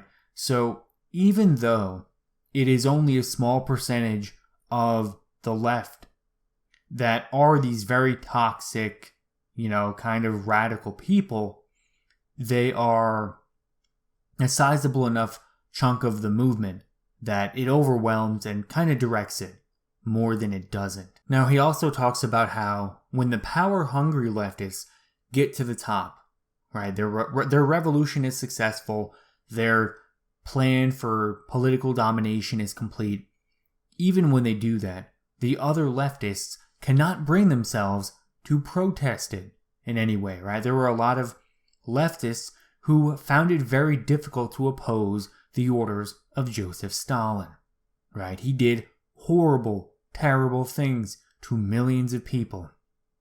And not a lot of people opposed him. Not a lot of people said no. People just followed orders and they did it. Right? And even if some people do protest, right? Because there's always going to be a few. He says that they never win. That once you have that leftist movement take hold, right? Even if the dissenters are there and they, have enough cojones to speak up, they don't win. They get killed. Now again, he acknowledges that it's not a black and white issue. I mean, even the leftist professor thing that, he kind of hits on that one quite a bit. Even there, he acknowledges that there probably are left-wing professors that disagree with political correctness and leftist culture and, all the bad parts of it. But even the ones that disagree with it, right, they don't speak up enough. And even if they do, they are silenced. Or they're just not important enough to be listened to, right? Whatever the case is. The people that do lead the leftist movement at these universities, those people are doubling down on political correctness and, going farther and farther left. And those people are just, they pretty much stand unopposed, right? They are getting more and more powerful, right? Again, I don't know if this is actually true. This is what he claims. We're not going to get too far into that one. And again, he admits that his discussion of leftism is weak, but he still believes it himself, right? He's, again, very empirical. Like, if you guys don't agree with me, right, that's fine, right? I'm not sure on this leftist stuff, especially because he doesn't define it very clearly. He notices that there is gray, right? It's not black and white. There is gray to this, but he does list some criteria to identify leftists. So they could have all or none of these. So very helpful, right? So he says that they are oriented towards large-scale collectivism. They have a negative attitude toward individualism. They have a moralistic tone, and they tend to be for gun control, sex education, and other psychologically enlightening educational methods, social planning, affirmative action, etc., right? All the standard lefty positions on politics. He says that they also identify with the victims. They use the isms, right? He actually lists out, the feminism and the racism and, Islamophobia. I don't think he was around for the phobias, actually. I don't think he mentioned those. Yeah, I'm sure he would be, laughing about that one. Now, he talks about the most dangerous kind of leftist, in his opinion, right? These are the crypto leftists. And these are people that are not aggressive and they don't advertise their leftist beliefs. They're bourgeois in political action but differ from the bourgeoisie in psychology, ideology, and motivation. So these are essentially people from the upper class that embody the rage of the lower class, right? This is one of those actually very common historical occurrences where the lower classes of people will be really pissed off about what the upper class people are doing. And they'll kind of want a revolution. And who comes to be, to be the leader of that revolution? Well, it tends to be someone from the middle or the upper class, right? One of these other elites. So it's always weird to see that dichotomy play out, right? Not only is that very common today, right? Who are the big names and the big leaders in a lot of the social justice kind of movements, right? It's not poor people, right? It's not poor people. Even in early American history, there was Bacon's Rebellion, even before the colonial period started. And his big claim to fame was, being the speaker and, the representative of all the angry poor white people. Well, lo and behold, he was an elite himself, right? He was more or less of equal social standing as a lot of the people his supporters were rallying against. So it's just weird to see this. And he actually identifies these people as the crypto leftists. But he says that they have a deep lacking within that bourgeois life doesn't fulfill, and they must seek power. And getting to the end here, he has a final notes section, and he says that the article is imprecise, right? He says it's only a crude approximation to the truth, but he still thinks that it is closer to being to the truth than not, right? He thinks that he is right about the things he's written in here, and you can tell by not just the way it's written and the way his ideas are organized, but some of the more nuanced ideas that he acknowledges, right? He's thought a lot about this. I mean, he did live out in the middle of nowhere, probably didn't have very much to do in his free time, so he was probably thinking about all these things quite a bit, and it really shows in this manifesto. But he is confident that it is roughly an accurate picture of reality in this situation. But again, he mentions that he could be totally wrong about leftism being a disruption of the power process, and he notes notable examples from the past, right? Other left-wing kind of movements, right? You got to think early Christians who helped poor people, right? I mean, were these leftists? Was their power process disrupted? Who knows, right? So he does leave quite a bit of room here for his own error. But, fundamentally, he thinks that the Industrial Revolution is still bad, right? All the other stuff, he doesn't think he's wrong about that. Right? He's like, yeah, this leftist stuff, right? I could be wrong about that. That could be total BS. But the industrial society, man, I think I'm on the money with that one. So that's kind of his own take. But that is going to be it for this episode. If you guys are really interested in this, make sure to let me know. Maybe I can make a follow-up episode and kind of elaborate on some of these ideas, right? Use some other examples from different writings, because this episode was really just a summary of his manifesto, because it is a little lengthy, and sometimes listening to a History for Thinkers episode on, something like a manifesto is just better than reading it, right? Who wants to read, man? Right, so I really hope you guys enjoy the episode. Make sure to follow the show wherever you are. And yeah, this has been Michael from History for Thinkers, and I'll see you in the next one. Peace out.